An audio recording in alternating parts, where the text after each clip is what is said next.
მოგესალმებით, ეს არის ღამის მთავარი, მე ეკაკვესიტაძე ვარ. დღეს ცოტა სხვა გეგმები გქონდა, მაგრამ გეგმები შეგვიცვალა სკანდალურმა პოსტმა, რომელიც Facebook-ზე გამოქვეყნდა. პოსტის ავტორია მამა გიორგი სხილაძე. ის ამბობს, რომ 1998 წლის 23 დეკემბერს თბილისის სასულიერო სემინარი აკადემიის რექტორი ეპისკოპოსი ზოსიმე შიოშვილი სტუდენტებმა, რომლებმაც აღმოაჩინეს, რომ ის სტუდენტ კახა კალაძე სოდომურად თავს დაესხა სვეტიცხოვლის რეზიდენციაში, ამხილეს და მასვე თანამდებობიდან გადადგომის ხელწერილი დააწერიდეს. პოსტი გრძელდება და ეს წერილიც თან ახლავს, რომელიც არ უარყვია მეუფე ზოსიმეს. მამა გიორგი სხილაძე არის უკვე საქართველოში, ის ამ საღამოს ჩამოვიდა საფრანგეთიდან და ჩვენ მას მოგვიანებით ჩავრთავ და ის დეტალურად ისაუბრებს იმაზე, რისი თქმაც ამ Facebook პოსტში უნდოდა, რასაკვირველია გვაქვს მასთან კითხვები, რატომ ახლა 30 წლის შემდეგ გადაწყვიტა მან ამ ამბის გამომზიურება, სად არიან ის ადამიანები, რომლებიც არიან მისი განცხადებით უშუალო მსხვერპლი ამ ძალადობის. მოკლედ ჩვენ მამა გიორგი სხილაძესთან ჩართვას ველოდებით ქუთაისიდან.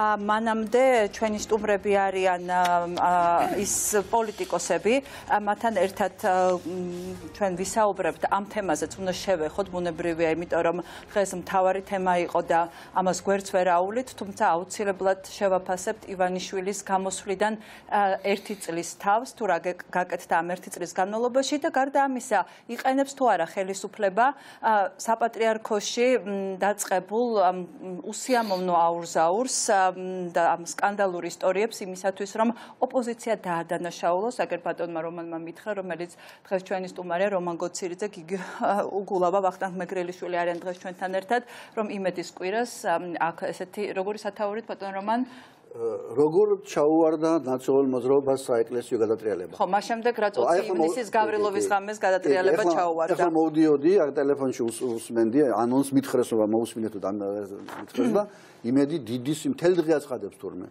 რომ ნაციონალურ მოძრაობა გეგმავდა შეთქმულებას, საეკლესიო გადატრიალებას და ვიღაცებმა ძალიან მაგარმა ხალხმა ვინ არის ეს? არ ვიცი, აი რო დაუბრუნდები მოვუსმენ და გეტყვით.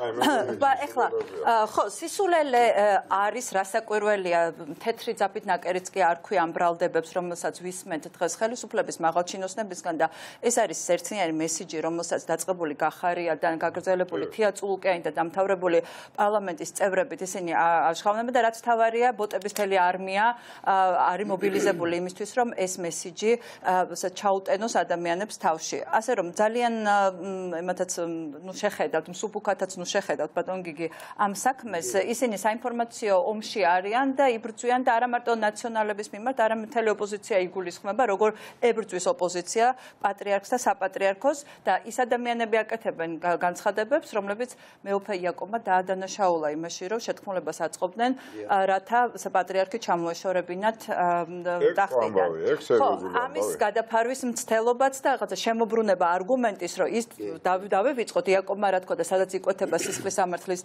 ნიშნები და ახლა მობილიზდეთ აი ამ ასე სკანდალურ განცხადებებზე რომელიც ისმის ეკლესიაში და რომელიც პრინციპში ეკლესიის წიაღშივი არის მოსაგვარებელი მაგრამ ახლა გიგისთან როგორც ოპოზიციის წევრთან ერთად და როგორც სემინარის ყოფილ სტუდენტთან უნდა გადავიდე და ვკითხო გიგი ამ ამბის შესახებ, რაც დღეს ჩვენ მოვისმინეთ ბრალდებები სემინარის ყოფილ რექტორზე, მეუფე ზოსიმეზე, რომელიც დღეს არის სინოდის წევრი და ერთ-ერთი ალბათ გავლენიანი მთავარი სინოდზე. გაგიგიათ თუ არა მსგავსი ამბავი? მეუფე ზოსიმე 98 წლამდე იყო თუ არ ვცდები. მე ვსწავლობდი უკვე გიორგი გამრიკელი, ანუ ივანე გამრიკელი ქუთაისში რო გაამწესეს ეს პროტოპრესიდენტი გამრიკელი იყო. მაშინაც რუსული, პრორუსული იმით გამოირჩეოდა? ხო, მაშინ ესე არ გამოირჩეოდა, ჩემდა სამწუხაროდ და ვაღიარო რომ ასეთი ტრანსფორმაცია მე ადამიანის არ მინახია. ასეთი მკვეთრად გამოხატული, რუსული აღზრდა ეხლა ეკლესიაში გავრცელებულია, იმიტომ რომ ბევრს აქვს მოსკოვში მიღებული განათლება ზაგორსკის აკადემიაში, მაგრამ ყოველ შემთხვევაში აი ასეთი ფორმით რო ქართლის ეკლესია იმიტომ გადაღებეს რომ სხვა გზა არ ქონდათ რომ შეათეთრეს რომ ამას ყოფილიყო გამოყო, ნუ აი ეს რაღაცას ოსუთხაში აქამომდე მე არ მსმენია და ძალიან გასაკვირია, მაგრამ ეს სხვა თემა ხარ შეხება სკანდალებს 98 წლიდან ალბათ მოდებული იყო სემინარი. ძიმე საკითხია ეს ზოგადად და სალაპარაკოთაც არ არის ადვილი და მე ვფიქრობ, რომ მე პირადად мотиваცია ამ თემებზე ვილაპარაკო მაქვს ერთადერთი და ეს არის დღევანდელობა. არა, იყო ეს ამ სკანდალის შესახებ გაგიგია თუ პირველად გაიგეთ ეს? არა, რაც ხომ ეს არათუ პირველად არ გამიგია ეს ცნობილი ამბებია ზოგადად და მსგავსი ისტორიები ბევრი არსებობს. საპატრიარქოს კარზე ესე ყურმოყრით ბუნებრივია დადასტურებით არც არავინ და არც არასდროს დადასტურდება ესეთი რაღაცეები.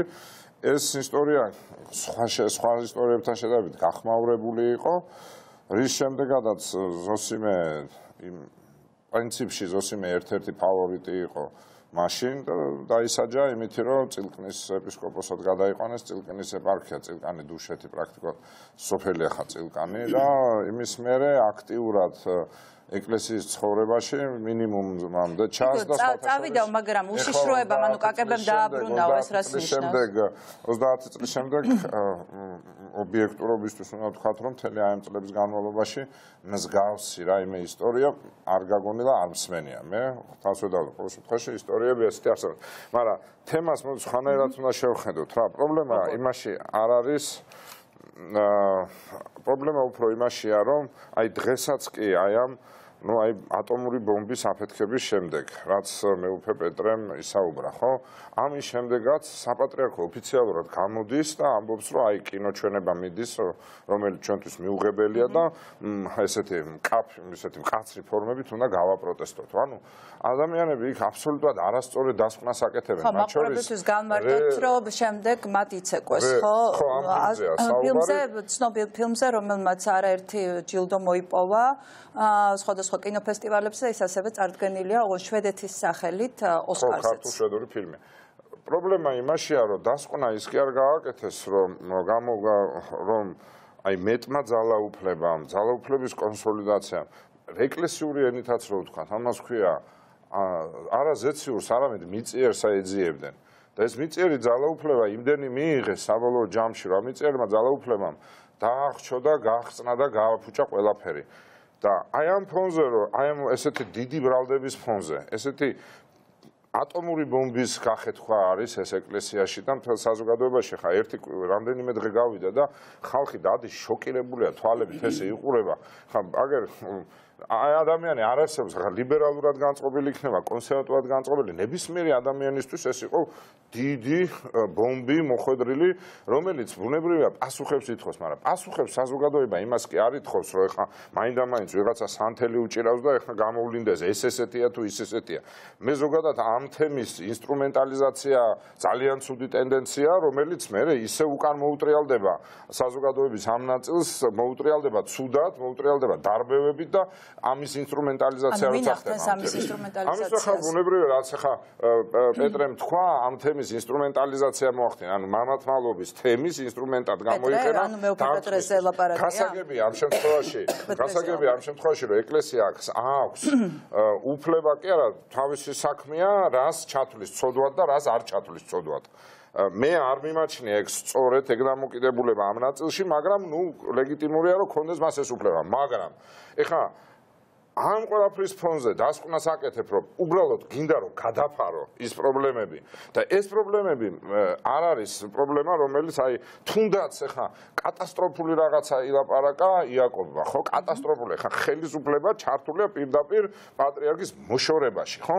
მაგრამ შიდა საეკლესიო ბომბის გახეთქვა, ეს შიდა საეკლესიო განჯის საგანი, აი რატო აი ზოგადად გარედან რაც ჩანს პრიორიტეტული ეკლესიასთან დაკავშირებით, შიგნით ეს ხშირად მეორე ხარისხოვანია. იგივე იაკობის და პეტრეს ისტორია, ხო? ყველანი დაშოკილები ვიყავით იმითი, რაც თქვა, გარეთ ეკლესიის გარეთ ყოფნი ადამიანები, დაშოკილები ვიყავით, რაც ილაპარაკა იაკობმა, ხო? მაგრამ აღმოჩნდა რომ შიგნით პრიორიტეტები აბსოლუტურად სხვა არის და პრობლემებიც აბსოლუტურად სხვა არის და მწვავე საკითხებიც აბსოლუტურად სხვა. ანუ იმდენად გარე სამყარო ჩვენ და ჩვეულებრივი ადამიანები რომლებიც გულის ტკივილით ან რა ვიცი იმედით სულ ერთია როგორც გინდა ისე უყურებთ, მაგრამ იმდენად სხვა დუღილია იქ და ეკლესიის ისტორია უნდა ვიცოდეთ. ახლა 40 წელი უკანასკნელი 40 წელი რა ვიღოთ საქართველოს ეკლესიაში ყოფილა შემთხვევა რომ მეუფეს რომელიმეს შემთხვევით ავტომობილით ადამიანი გაუტანია და ის ეპატია. ანუ იქ შეიძლება გეპატიოს კორუფციაც, ადამიანის გატანა, შეიძლება მკვლელობა შეგრჩეს, მაგრამ ეს არის თემა. ეს დავარქვათ, ეგრე უძახიან, მაგრამ სწორი კორექტული სიტყვა არ ვიცი, მამათმალობა. ეს არის თემა, რომელიც ერთადერთი იწვევს როცხალს. ეს არის თემა, რომლის დაბრალება ან დამბრალებელი აუცილებლად ამ თავრებს მოკვეთით.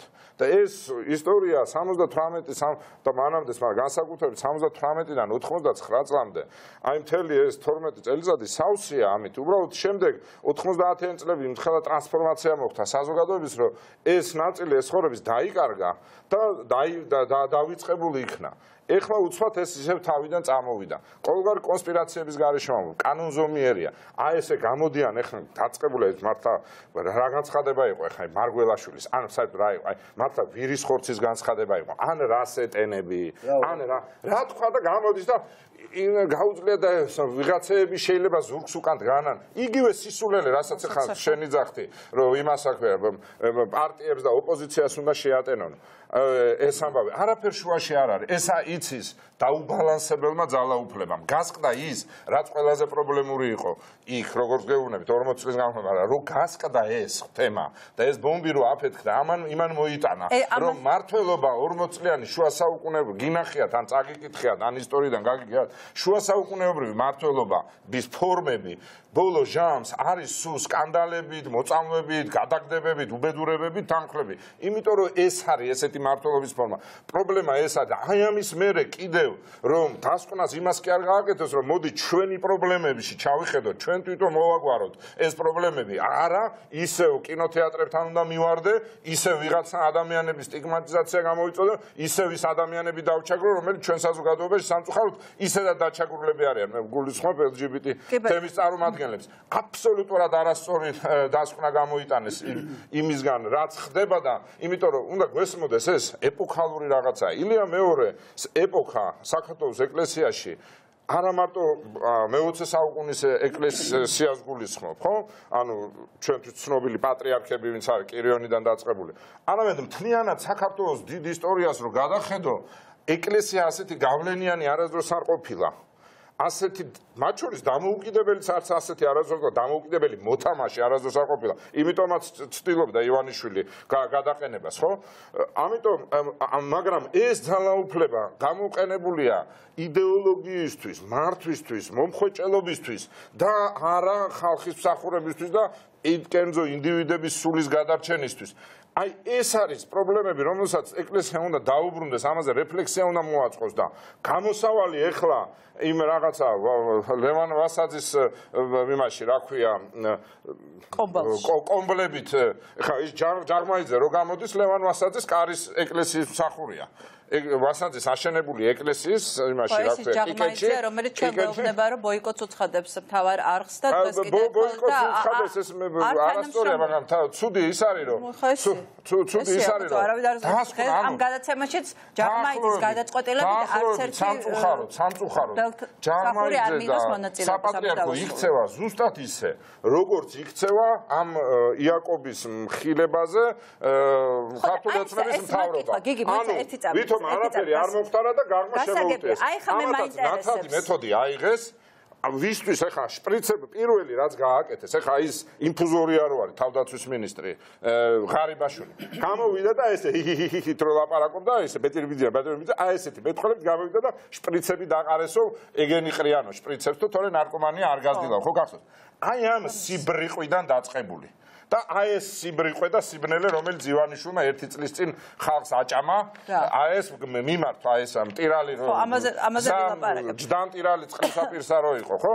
აი ეს არის პრობლემა ამ ქვეყნის და ზუსტად ესენიც იგივე დასკვნას აკეთებენ და ისინიც იგივე მცდარ დასკვნას აკეთებენ და ძალიან ცუდად დამთავრდება ეს ყველაფერი და იმიტომ ეს უკვე ჩანს რომ ცუდად დამთავრდება. რამდენსაც ილაპარაკებენ ამ თემაზე, რამდენსაც დევნას დაუწყებენ არატრადიციული სექსის თუ ანუ სექსუალური ორიენტაციის ადამიანებს, მით უფრო მეტი სკანდალი იქნება და ელემენტარულად მაგდენი პრაგმატული ტვინიც ხომ უნდა იყოს ვიღაცას რომ დაფიქრდეს.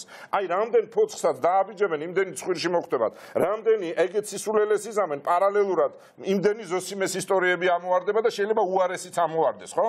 ამიტომ რეფლექსია საჭირო. ტვინით უნდა მივიდეს და მართლსულიერებით უნდა მიუდგეს ეხლა და თუ პიარ თამაშია და მოდი ეხლა გადავფარავ და ვიღაცებს კინოში მიუვარდები, დამთავრდება ეს ეკლესიისთვის კატასტროფი და მე მინდა შევახსენო მიუხედავად იმისა, რომ სადაც ეპისკოპოსია, იქ არის ეკლესია, არც ერთ ეპისკოპოსს არ უნდა გადაყოს საქართველოს ეკლესია. საქართველოს ეკლესია მისი იდენტობის ნაწილია. მე რა რომ ის დღეს ძიმე მდგომარეობაში. მე რა რომ ის დღეს რუსებზე დამოკიდებულია მეტწილად. ის ჩვენი ეკლესია და ჩვენ როგორც ამ ქვეყნის მოქალაქეები, მოვალეები, რომელსაც ბიუჯეტიდან მათ შორის ფულს ვიღებთ, მოვალეები ვართ, ვიზრუნოთ იმაზე, რომ ჩვენი ეკლესია ტაბურეტკებით არ დაძდევდეს საკუთარ მოქალაქეებს და ჩვენი ეკლესიის პრობლემები გვარდებოდეს არა ესეთი რაღაც გაუგებარი მეთოდებით, არამედ მართლა დისკუსიით, რეფლექსიით, არა სასჯელით, არამედ წყალობით, როგორც ამას ამბობს იესო ქრისტე სახარებაში. და ეს კითხვა არის ასეთი. მე თუ ვარ პატრიარქის, ანუ საპატრიარქოს წევრი, პატრიარქის მოყვარული, მიმაჩნია ის წმინდანად, მასზე ვლოცულობ. რატომ არ უნდა დამაინტერესოს იაკობის მოყოლილმა ამბავმა? ანუ თელ საპატრიარქოს ხო რატო არ დაინტერესა იაკობის მოყოლილმა ამბავმა და რატომ არ დაფიქრებ იქნებ ჩვენ გვყავს ხელისუფლება, რომლებიც აი ესე ჩვენი სალოცავი პატრიარქის და ჩვენ ყველაზე მნიშვნელოვანი ადამიანის ასე მოცილებას აპირებდა ეკლესია. რა პასუხი არსებობს და მე ძალიან მაინტერესებს გირჩის როგორც პარტიის დამოკიდებულება ამ თემის მიმართ. მოდი ბატონ ბახტანგს დაუთმოთ სიტყვა. კითხვა აი რატომ არ დაინტერესდა თვითონ საპატრიარქო და რატომ არ მოითხოვა გამოძიება იმისი რაც იაკობმა თქვა. ანუ პირიქით მიჩქმა თქვენს რომ აი შეინანა იაკობმა მიუხედავად თავის შინაარსი არ შეუნანია, მათ თქვა რომ აი გამოხატვის ფორმები იყო არასწორი. აი რატო შეიძლება გამარჯობა ვახტა. მადლობა მოწვევისთვის. გის ამ თემაზე პოზიცია არ ჩამოვყალიბებია, იმიტომ რომ არ გვიძელია. ჩემს თქვენი პოზიცია კი ბატონო სიამოვნებით. საქმე იმაშია რომ აი მე მგონია ესეთი რაღაცა რომ ბოლო წლების განმავლობაში განსაკუთრებით რა ეკლესიას ისეთი არასერიოზული დამოკიდებულება აქვს. აი ეს დევნა, თქვა სექსუალური უმცირესობების, მისი გამოსვლები, ქადაგებები რეალურად არ ირჩევა საზოგადოებრივი დისკუსია ამაზე სერიოზულად არ მიდის. ეს ფაქტიურად თითქოს არის რომ რაღაცა სხვა სამყარო, იმ სამყაროდან რაღაცებს გვეუბნებიან და ჩვენ სერიოზულად ამებს არ აღვიქოთ. მათ შორის პატრიარქის ქადაგებასაც არ აღვიქოთ სერიოზულად. ანუ ჩვენ რო სერიოზულად აღვიქავდეთ, იქ ისეთი რაღაცებს ამბობდა ხოლმე სუროგაციაზე და მსგავს რაღაცა თემებზე. მოკლედ ადამიანის სიძულვილთან დაკავშირებულ თემებზე. ესეც ადამიანის სიძულვილია, ხო? ანუ რაღაცა სექსუალური უმცირესობების გამორჩევა მათ მიმართ ესეთი პოლიტიკა დასრულდა. შესაბამისად მგონია რომ ანუ საქართველოს საპატრიარქო არის ჩვეულებრივი პოლიტიკური ცენტრი ამ ქვეყნის, რომელიც თანამშრომლობდა მთელი დამოუკიდებლობის განმავლობაში ხელისუფლებასთან და ეხლა იმდენად არის უკვე გარყვნილი რომ ფაქტობრივად ვეღარ იკავებს იმ სკანდალებს, რომელიც მის წიაღში მწიფდება. და ერთ-ერთი ასეთი სკანდალი მგონია. შეიძლება ამაში ხელისუფლების ხელი ერიოს, რომ დაასუსტოს, ხო, ივანიშვილის ინტერესი საპატრიარქო და პატრიარქი როგორც ავტორიტეტი დაანგრიოს, რომ მას არ ყავდეს კონკურენტი. მაგდენი არ ვიცი, მაგრამ აი ნახეთ რა სადამდე მივდივარ, რომ აზრი განვავითარო. ხო, ამდენი ხნის განმავლობაში ხელისუფლება და საპატრიარქო იმდენ საქმეში თანამშრომლობენ, იმიტომაც თანამშრომლობენ, რომ ფაქტურად რაღაცა პოლიტიკური არჩევნებისთვის ჭირდება ყველა ხელისუფლებას, ფაქტობრივად მოსყიდვა, ესეთი მოსული ამბავია თუ არა და აგერ რუსეთია და მაინც რუსეთი ზეგავლენას ახდენს ეკლესიაზე და ასე შემდეგ, რომ ესეთი საკითხები, მსგავსი საკითხები, რომელიც აღმაშფოთებელი იქნება კანონის საწინააღმდეგო იქნება, უამრავი იქნება საპატრიარქოს და ხელისუფლების ურთიერთობებში. და მგონია რომ ეს ერთ-ერთი მორიგი საკითხია. ან ერთ-ერთი ჩვეულებრივი მორიგი საკითხია, რომელსაც ჩვენი გადმოსახედიდან ჩვეულებრივი ადამიანები, ხო ჩვენი კრიმინალია, სასწრაფოდ გამოძიება უნდა დავიწყოთ, იქნებოდა მართლა რაღაცა ეგეთი ხდებოდა, რომ არ განმეორდეს, ანუ პრევენცია გავაკეთოთ, რომ რამე დანაშაული არ მოხდეს. მაგრამ ამ დანაშაულების შესახებ ყველამ გადასარევად იცის საპატრიარქოშიც და ხელისუფლებაშიც და რომელიღაც კონკრეტული შემთხვევა, რომელიც ჩვენ გავიგეთ, ის ჩვენთვის არის რაღაცნაირად ისეთი აღმაშფოთებელი ან ყურადღების მისაქცევი და ამ წრეებში ამას სერიოზული ყურადღება შემიძლია არ ექცევა. რატო? მაგიტომ რომ მსგავსი ბევრი იქნება. და მაინდა-მაინც ახალი და რაღაცა გამოჩეული არაფერი არ არის. ერთ-ერთმა მთვალმა თუ არამთვალმა თუ ასეთმა თუ ისეთმა. ხო, მაგრამ რაღაცა ილაპარაკა. არა, რაღაცა ხო არ არის ეს. იქნებ ჩემ პატრიარქს მართლა ემუქრებოდა რაღაცა ტიპის საფრთხე, ხო? იქნებ ხელისუფლება შეთქმულებას აწყობდა. მე როგორც საპატრიარქოს სინოდის წევრმა უნდა მოვითხოვო თუ არა და ამაზე გავაკეთო აქცენტი და იქ რო ხელისუფლება მეორე დღესვე რომ ნუ მარგველაშვილმა იმარჯვა პირველი მივიდა, მაგრამ მეორე დღეს იქ მივიდა მთავარი დადანაშაულებული პირი გახარია, შემდეგ ბიძინა იმანიშვილიც მივიდა და იქნებ ეკითხათ რომ თქვენ გეგმავდით ამას, გამოიძიეთ და გვაჩვენეთ რომ არ გეგმავდით. და ნუ სინოდმა იაკობს შეუნდო ა ბილსიტყვაობა და B ესე ვთქვათ მე არ ვიცი იმაში ერთ წუთი მე გეუბნებით რაც განიხილეს რომ მან მიიღო მონაწილეობა იაკობი ამ გადატრიალების მონაწილეობა აბა იქ რანაირად დაუძახეს მიხდით უბრალოდ პატრიარქმა მას აპატია ეს ღალატი ესე ვთქვათ მაგრამ ეს მისი საქმეა უნდა აპატიებს უნდა არა და კი ბატონო აპატია და სინოდმა შეუნდო მაგრამ პროკურატურა სად არის ამ დროს ანუ ეხა შეიძლება ესე სისხლის სამართლის დანაშაული პირდაპირ კონსტიტუციის დარღვევა არის ეკლესიის საქმეებში ჩარევა პატრიარქის გადაყენება ნუ მე რეკეტზე იყო ლაპარაკი ხო მე სიმთვრალე კი ბატონო ციფხიზდაშიც გაიმევრა ის კაცი ბატონო ცოტა უფრო ნორმატიული ლექსიკით რა ისა რეაქციას რა შეეხება ისა დამიჯერეთ საპატრიარქოში დარაჯსაც ჯერა იმ შინაარსის რაზეც იყო ლაპარაკი ეს ამბავი იცის იქ ყველამ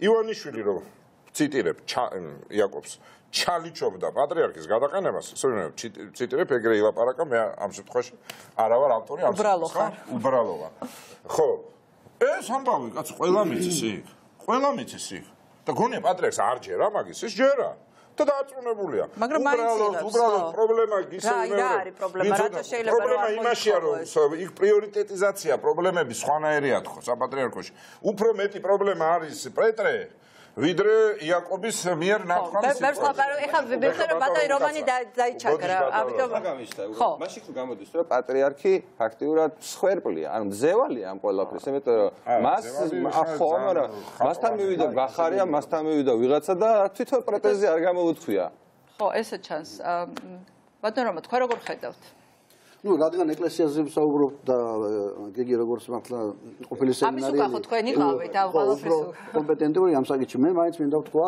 აი ეს ერთად დავიწყეთ როდესაც მოვიდიოდი ვისმენდი იმას განცხადებას და იმედზე მზადდება ახლა მთელი სცენარი რა თქმა უნდა ეს არის ხელისუფლების შეკვეთა რომ აი ამ ამბებიდან ყველაფერი გადავიდეს ასე ვთქვათ ოპოზიციის დევნაზე და ფაქტობრივად აი ესეთი სერიოზული სკანდალი გამოიყენონ საარჩევნოდ და საარჩევნოდ და ხელისუფლების ასე ვთქვათ ძალაუფლების შენარჩუნებისათვის. ამიტომ ეკლესია ვალდებულია რომ არ იყოს გამოყენებული როგორც ინსტრუმენტი. ეკლესია ვალდებულია რომ აკვეთოს ხელისუფლების აი ასეთი მზაკრული გეგმები მით უმეტეს პირდაპირ ვისმენ ჩვენ ტელევიზია ვალდებულია იმიტომ რომ ამ შემთხვევაში ეკლესია აი რა ის იყო ასე ვთქვათ სურათი მოდის мама პეტრე მეუფე პეტრე და ამის ფონზე მიდის რომ ოპოზიცია საეკლესიო გადატრიალებას თუ რევოლუციას აწყობს და რა იქნება ამ გადაცემაში არ ვიცით მაგრამ ეკლესია ეს და ამ შემთხვევაში ეკლესიამ ხო იცის რომ არავითარ გადატრიალებას ოპოზიცია არ აწყობს ხომ იცის მეუფე იაკობმა ვინ აწყობს მეუფე იაკობმა ხომ იცის რომ დაიბარეს ერთმა პრემიერ-მინისტრმა მეორე პრემიერ-მინისტრმა შინაგან საქმეთა მინისტრმა სამმა ძალოვანმა ის მასთან ხარჯიშვილის არ დავივიწყოთ ხო გარდა ამის კიდევ სხვა სასულიერო პირები და უთხრეს რომ მოდი შევცვალოთ პატრიარქი შევცვალოთ პატრიარქი რატომ პატრიარქის შეცვლა ანუ როდესაც არაფორმალური მმართველობა გავრცელდა ყველა სფეროზე და სამართლოზე მთავრობაზე პარლამენტზე აგერ ბანკებს დაერია ყველაფერი იყიდა აგერ წყალტუბოს ყიდულობს და ერთადერთი სფერო სადაც ბოლომდე პრივატიზებული არ არის ეკლესიაა და უკვე პატრიარქის დასმით მთლიანად უნდათ ქვეყნის ასე ვთქვათ ყველა ინსტიტუტების მათ შორის არასახელმწიფო ინსტიტუტების ყიდვა აი ეს თქვა ადამიანმა თქვა მეუფე იაკობმა მას უბრალოდ არის ორი მზე არ შეიძლება აი ასეთი მოდი ეს ლოგიკა ბოლომდე ხო კი ბატონო ამის შემდეგ რა ხდება მას სინოძე აპატია მეუფე იაკობი გაჩერდა და ვისმენ ტელევიზიით რომ თურმე გადატრიალებას ახდენს რომ ოპოზიცია მან უნდა თქვას რომ გადატრიალებას ოპოზიცია კი არ ახდენს ის ადამიანები ახდენენ თუ ხვალ არ არის თუ ოპოზიცია ახდენს მოდით საგამოძიებო კომისიაზე რატო ამბობენ ამის კომენტარი ამიტომ ჩვენ მოვიდეს იაკობიც და ნებისმიერ სხვა ფრაქციამ შევიტანეთ ახლა წერთ უკვე ამ იურიდიულ დასაყრდენობას ხუთშაბათს ამას ჩვენ შევიტან დავარეგისტრირებთ უნდა შეიხმას საგამოძიებო კომისია და თუ კი არ ეშინია ასე ვთქვათ ხელისუფლებას ეკლესიას უნდა დაგვეხმაროს მეუფე იაკობმაც უნდა თქვას რომ ამ ამბების ასე ვთქვათ გამოყენებაში თუ იტყუება მაგრამ იმ შემთხვევაში აბარა ფიცის ტყუილი არის სისხლის სამართლის დანაჩაული და უნდა შეეგუოს ესე დავთვრები და ვილაპარაკებ ეგერც არ გამოვა ხო ამიტომ აქ არის ამ საუბარში იყო ორი მომენტი ერთი ის რომ ვიღაც აკეთებდა საეკლესიო გადატრიალებას აკეთებდა შეთქმულებაში ჩათრება უნდა პრემიერ-მინისტრს და აგერ განცხადება მოისმინეთ იმის კვირიკაშვილის მან არა თქვა რომ ეს შეხვედრა არ შემდგარა მან თქვა რომ მე არასდროს არ წავსულა პატრიარქის წინააღმდეგ არასდროს ჩემ პატრიარქის წინააღმდეგ არ წავსულა ანუ ის რას ამბობს ახლა ირიბად რომ ამ შეთქმულებას რომ აკეთებდი ეს ამავე დროს პატრიარქისთვისაც იყო ასე თქვა სასარგებლო და მისი ინტერესებიც შეიძლება ყოფილიყო დაკმაყოფილებული ჩვენი ამ გადატრიალებით ახლა რაც შეეხება მეორე ასე თქვა მხარეს მაშინ გამოდის რომ იაკობი არის ცილისწამებელი და მეუფე იაკობმა უნდა აგოს პასუხი თუნდაც აი ამ საშინელი ცილისწამებისათვის რომელმაც ხელისუფლების უმაღლეს თანამდებობის პირებს მსგავსი რაღაცა მოუგონა ერთ შემთხვევაშიც და ორი შემთხვევაშიც გამოძიება უნდა დაიწყოს ამ გამოძიებას ჩვენ მოვიტყობთ ახლა რაც შეეხება შემოგაშალებთ გაინტერესებდათ იმედზე რა გადიოდა და ვის აწყოს პატრიარქის დისკრედიტაცია ასეთი გამოკითხვა აქვს იმედს ხელისუფლებას თუ ნაციონალურ თუ ოპოზიციას საქმე ოპოზიცია შემთხვევაში ნაციონალური მოძრაობა მოდი დავეხმარ არა ბიძინა თვითონ აიგივებს მე არაფერს არ ვაიგივებ მე ციტირებ მოდი ზუსტ ციტირებას ვნახავ გამომიგზავნეს ნაციონალურ მოძრაობას კი ბატონო ასე თქვა და არა ოპოზიციას ესე იგი მოდით მაშინ ჩვენ გავცეთ პასუხი აი რატომ აწყობს ნაციონალურ მოძრაობას აი მართლა დედა უნდა აგინო მაგებს ვიცი 4 წლის წინ რო გამოვიდა და იაკობი აი ეგ იაკობმა რო დაგწყევლა ჩვენ ყველანი ხო რო დაგწყევლა ჩვენ ყველანი მაშინ კარგი იყო ღარიბაშვილი იყო პრემიერ-მინისტრი. აი ხა იმედის მესვეურებს მინდა უთხრა, ვინც მაგას გეგმავს. აი ლალიაშვილს და ნაცვლიშვილს. ბრიყვები და იდიოტები. 96 იძახის ნაცმოძრაობასო კი. რა თქმა უნდა, იტყვის ახლა ასაც უნდა იმას დაწერე. მაგას გეუბნებით. რო გამოვიდა ამბიონზე იაკობი და რო პირდაპირ მნიშვნელობით, აი რო დაგწყევლა შვილები, თავი რო გაგიხმეს, ფეხი რო მოგიხმეს, ასო რო მოგიხმეს და ყველაფერი რო იძახა. ამბიონზე რო იძახა. და ეგენი ღარიბაშვილის თამადობით ტას რო უკრავდა.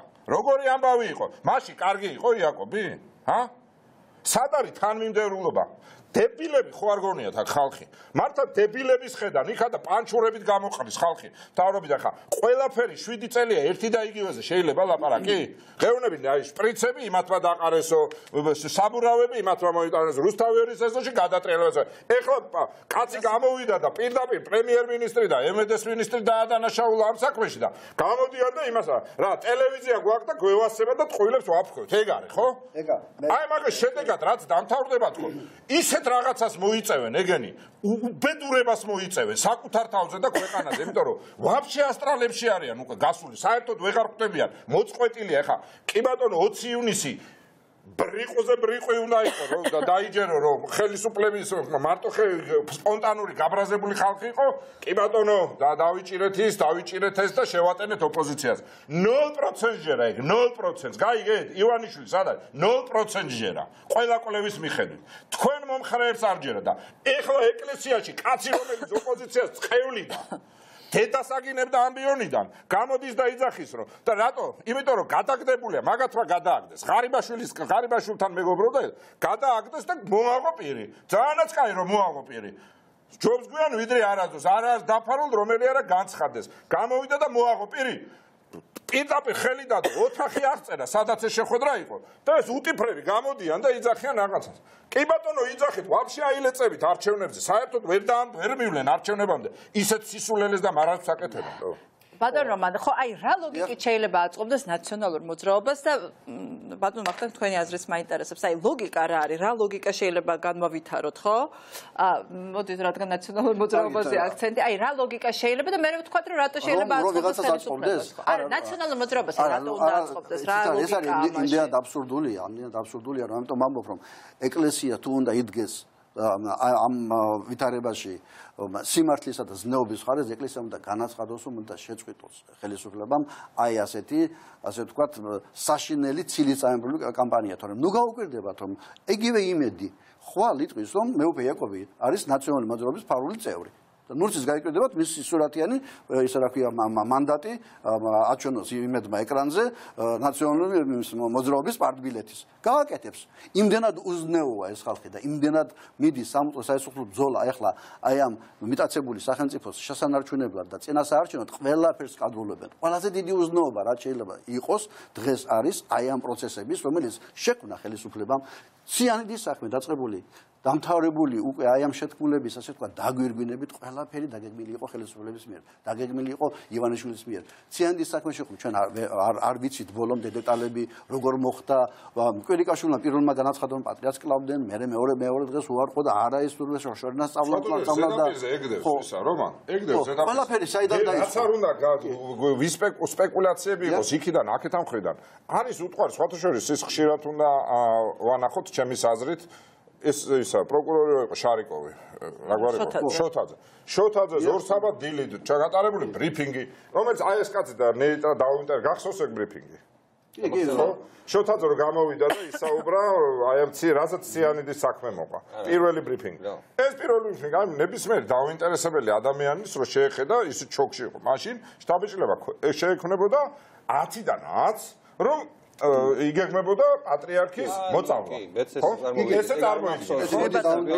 ამიტომ ახლა ეს მაყურებელი მარგარიგოს რაღაც იმედი რაღაც დამოუკიდებელი ტელეკომპანია და ხო ესე იგი და რაღაცა დაკეთებს. პირდაპირ იმედს უნდა უყუროთ რომ ვიცოდეთ ნაცვლიშვილს და ივანიშვილს რა საინფორმაციო სტრატეგია და ივანიშვილს და გულისხმობთ მთავრობას რომელიც იმედი მისი პროპაგანდისტული ასე ვთქვათ ინსტრუმენტია მთავრობამ უნდა შეწყვიტოს თორემ გადაიჭეხება ვინაიდან დაწყებული ციანიდის საქმით დამთავრებული კვანძი გაიხსნა და ეს გახსნა მეუფე იაკობმა, ოდესაც მთელი ეს ინტრიგა რაც დაატრიალა ივანიშვილმა და ხელისუფლებამ საპატრიარქოში და მისი საბოლოო ჯამში, ასე ვთქვათ, პრივატიზებისა და ხელში ჩაშაგდება და მისატაცებლად, უკვე ეს ყველაფერი ჩაუფლავდათ.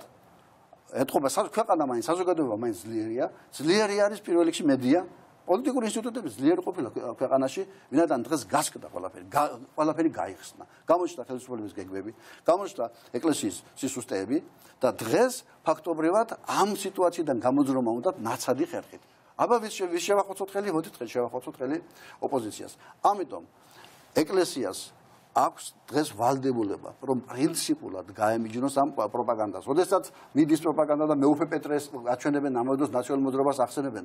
მე შეგახსენებ თქვენ რომ მე დავდიოდი სამეგრელოში მე და დატო ბაქრაძე მოვიარეთ 2016-ში მთელი საქართველოს არჩევნებში და ვიცოდით რომელი სასულიერო პირი და რომელი სახელმწიფო პირი ვის უჭერდა ხარს. მეუფე პეტრე დაყვებოდა არჩევნებში დანელიას რომელიც იყო მაშინ სოფლის მეურნეობის მინისტრი დღეს არის კომიტეტის მაჟორიტარობის კანდიდატი ის მუშაობდა ნაციონალურ მოძრაობის წინააღმდეგ და დანელიას გამარჯვებაში მან სერიოზული როლი ითამაშა 2016 წლის არჩევნებში.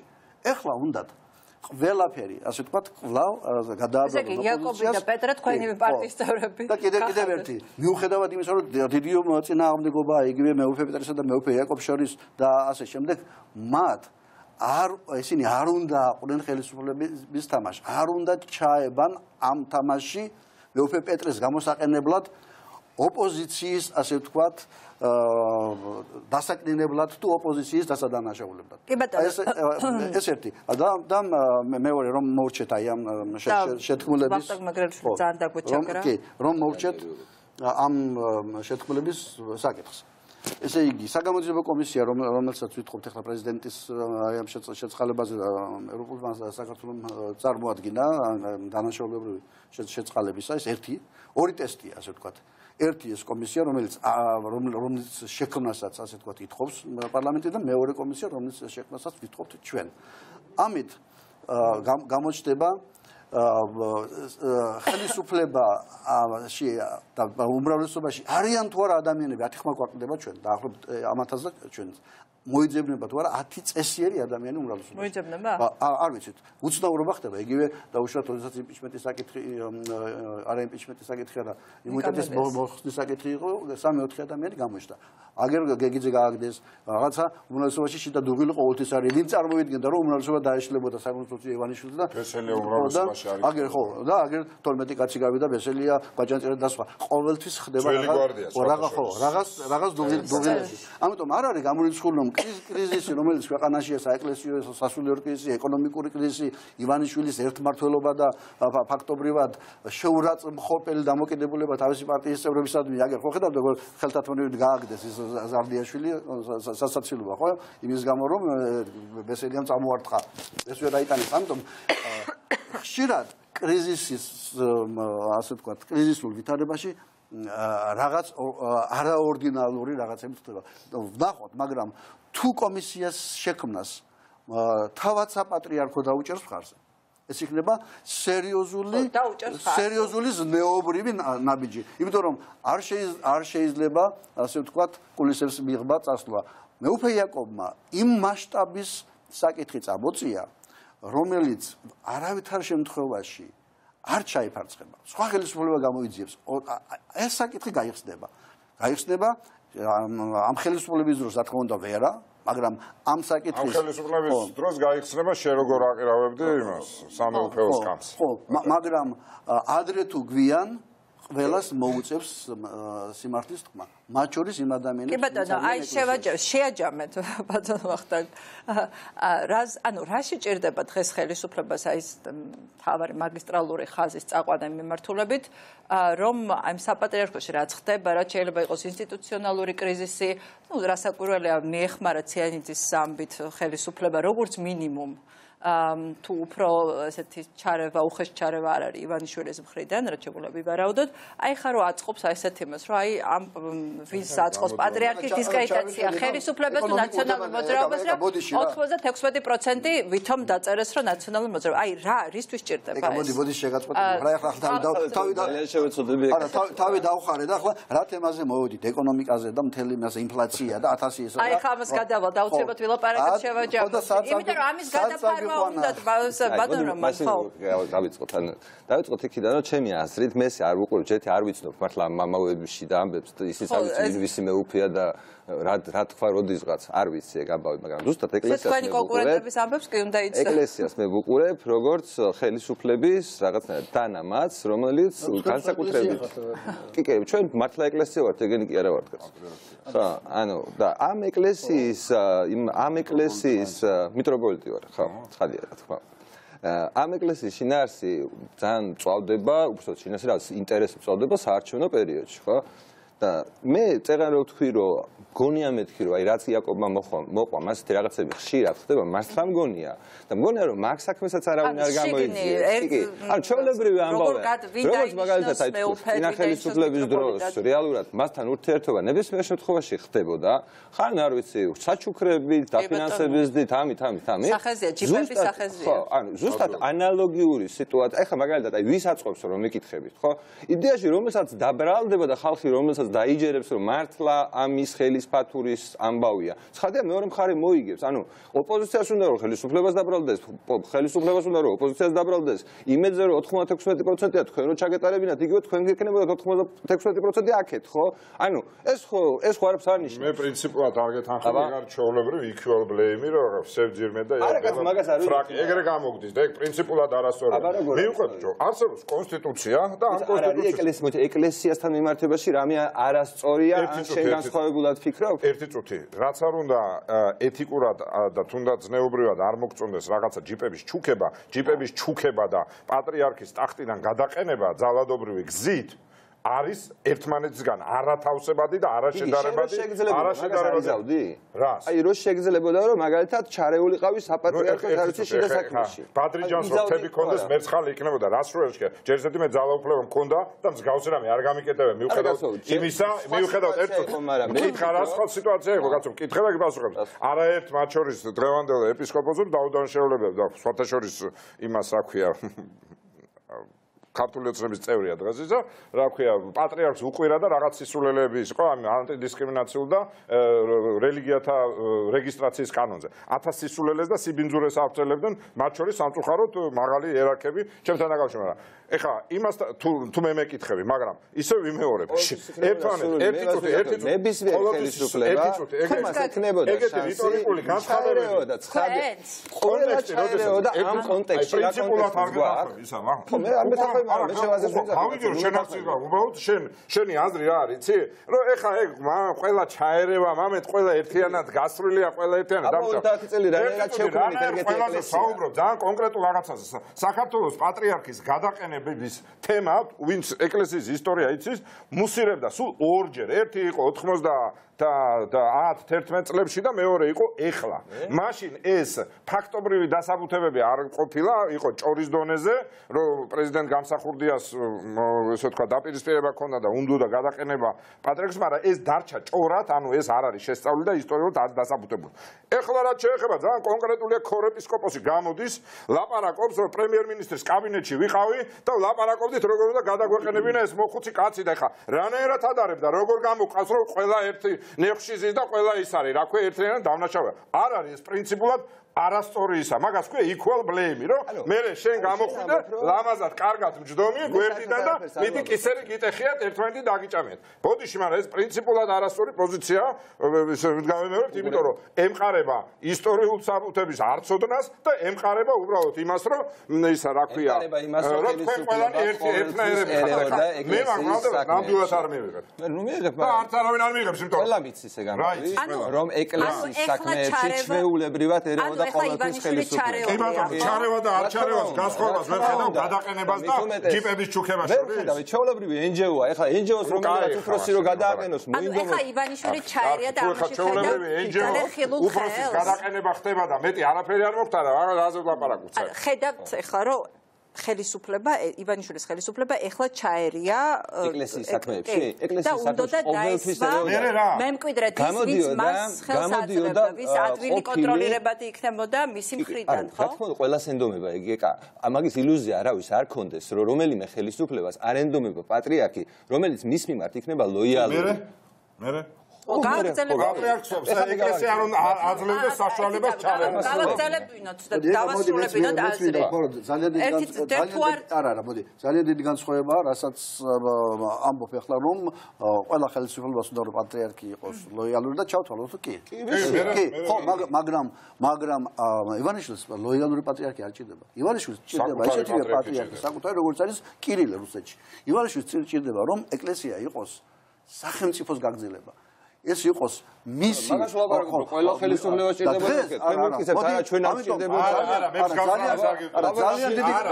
ძალიან დიდი განსხვავებაა საჩუქრის მიცემას და გადაყენებას შორის ტოლობის ნიშნავს კაცო იქნება უჭი სისხლის სამართლებრივადაც არასწორია კონსტიტუციურადაც არასწორია და სნიდნენ არა მოდი რა თუ შესაძლებელია რომ ენჯოს უფროსი სწორად გავიგოთ ყველანაირი რაც ივანიშვილმა გააკეთა იგივეს ამბობს და გააგრძელებინეთ რომ ეხლა ჩაერია ხელისუფლებაო იმიტომ რომ არა ეგრე არა შენო ქართული ერთი წუთი შენო ქართული მაგდენს არ ვიზავდითო კაიგე ჩვენო მაგას არ მოვიდობებით რომ პატრიარქი გადაგვეყენებინა ნაწილიყავი და განსხვავება გიგებს არა ჩვენიმდეს არ ვიზავდით ერთი წუთი რას ვიზამდა რა თუ ჩვენ საუბრობთ ეკლესიის სახელმწიფოს ურთიერთობაზე საუკეთესო მოდელია ერთმანეთს საერთოდ ჩაურევლობა რასაც კონსტიტუცია ამბობს მაგრამ როდესაც ის არის რა კონკორდატი კონსტიტუციის დებულებას არ აუქმებს რომ სახელმწიფო საქმე ეკლესია მთავრობა არ უნდა ჩაერიოს ეკლესიის საქმეში და ეკლესია არ უნდა ჩაერიოს იმის საქმეში კონსტიტუციას ეგ ხო რიტორიკული რაღაცა ერთი წუთი მე ხმამაღლა ლაპარაკებ ესე მე ლაპარაკი და ვაფშე არ მიყვარს ეგეთი ლაპარაკი და განსხვავებას ვერ ხედავ ხო ვერ ხედავ როგორ უნდა დავინახო ხო შენ ჩვეულებრივი რა შევთანხმდეთ ეკა შენ ხო ხდები რა უნდა შევთანხმდეთ ქართული ოცნების წარმოადგენელი რო გეჭდეს აქ იტყვის უდაო ფაქტს ვერ უარყოფს ეხა ილაპარაკა ფხიზელზეც ფრაზეც იმიაკობა ილაპარაკა ვერ უარყოფს და იცი ქართული ხო კოცების პასუხი ეგ არის აბა მეტი კი არაფერი არა კი მაგრამ თქვენც ხო აკეთებდით და მიდი და იმას აკეთე ხე იმართლე თავის იმასავით რას აკეთებთ და რას ეს დაახლოებით ეს იგივე მოდი არასწორად კი ბატონო გავაგრძელოთ ანუ ყველა ხელისუფლებას აქვს ცდუნება რომ ისეთი ვთქვათ უფროსი ასე ვთქვათ უხეშად რომ ვთქვათ ყავდეს ეკლესიას რომელიც მისი გავლენის ქვეშ იქნება რასაკვირ და გამოიყენოს ის ესეც იყო მთელი 30 წელი ხეშმატკილებულად იყო მოთამაშე გახდა ეკლესია რომ ის აქეთ კარნახობდა თავის პირობებს პოლიტიკოსებს ამიტომ ჩემი აზრით დღეს ივანიშვილმა ცალსახად მოინდომა როგორც მინიმუმ თავისი პირობებით ისეთ მდგომარეობაში ჩაეყენებინა ეკლესია, რომ ეკლესიას კი არ ეკარნახა სათამაშო პირობები, არამედ თვითონ ეკარნახა ეკლესიისთვის სათამაშო პირობები. ცუდი რას გულისხმობს ვისთვის? ივანიშვილისთვის კარგია, ეკლესიისთვის ცუდია, საზოგადოებისთვის ძალიან ცუდია. ისთვის უნდა არჩევნების მოსაგებად რომ იყოს ხელისუფლებაში, რომ ქვეყანაში არ იყოს დემოკრატია და ნაცვლად იმისა, რომ ხელისუფლება იცვლებოდეს არჩევნებით, მას უნდა რომ ის არ შეიცვალოს და ამ არ შეცვლაში ყავდეს ისეთი ინსტრუმენტი, როგორც არის ეკლესია. ამის კლასიკური მოდელი არის რუსეთი. ცალსახად ძალიან ცუდი დემოკრატიული პროცესების განვითარებისთვის არის ცალსახად ძალიან ცუდი. როცა ხელისუფლება აკონტროლებს და ძალაუფლების შენარჩუნებისთვის იყენებს ისეთ ძლიერ ინსტიტუტს, როგორც არის ეროვნულად და ცოტა ასე ვთქვათ, ასაშობად ყველა ხელისუფლებას უნდა მართოს. აი ხა რაზო გამართოთ ჩვეულებრივ ენჯოს დირექტორზე ლაპარაკობს და მაშინ აცადეთ ილაპარაკობს მე არჩევა ჩვეულებრივ ენჯოს დირექტორზე თუ ლაპარაკობთ ავიც მაშინ გააგზავნეთ კი ბატონო ლაპარაკობ მე ვსაბჭოა ხელისუფლება მე როგორც მივხვდი ამბობთ რომ ვთქვი რომ პასუხი განაცხადა ვის ინტერესში შედიოდა ეს ამბავი გეუბნებით რომ ეხლა რომელსაც დაბრალდება ცხადე ორივე ცდილობს ამ კრიზისულ სიტუაციებში მე ხარ ვიცით მიზეზი ანუ რეალური მიზეზი ანუ საიდან დაიწყო ხელისუფლება რეალურად რომელსაც დაბრალდება ხალხი რომელიც უმრავლესობა ვირსაც დაიჯერებს რომ ამას აწყობდა ამან გააკეთა ცხადია მეორე მხარეს ეხლა იდეალური სიტუაცია ხელისუფლებისთვის არის ასეთი და ასე მგონია მე სცენარი რომ ის ჩაერია ანუ ხელისუფლებას ხო ქონდა ივანიშვილს ამოცანა მინიმუმი რომ მას გაეკონტროლებინა და ისეთი მემკვიდრე დაესახელებინა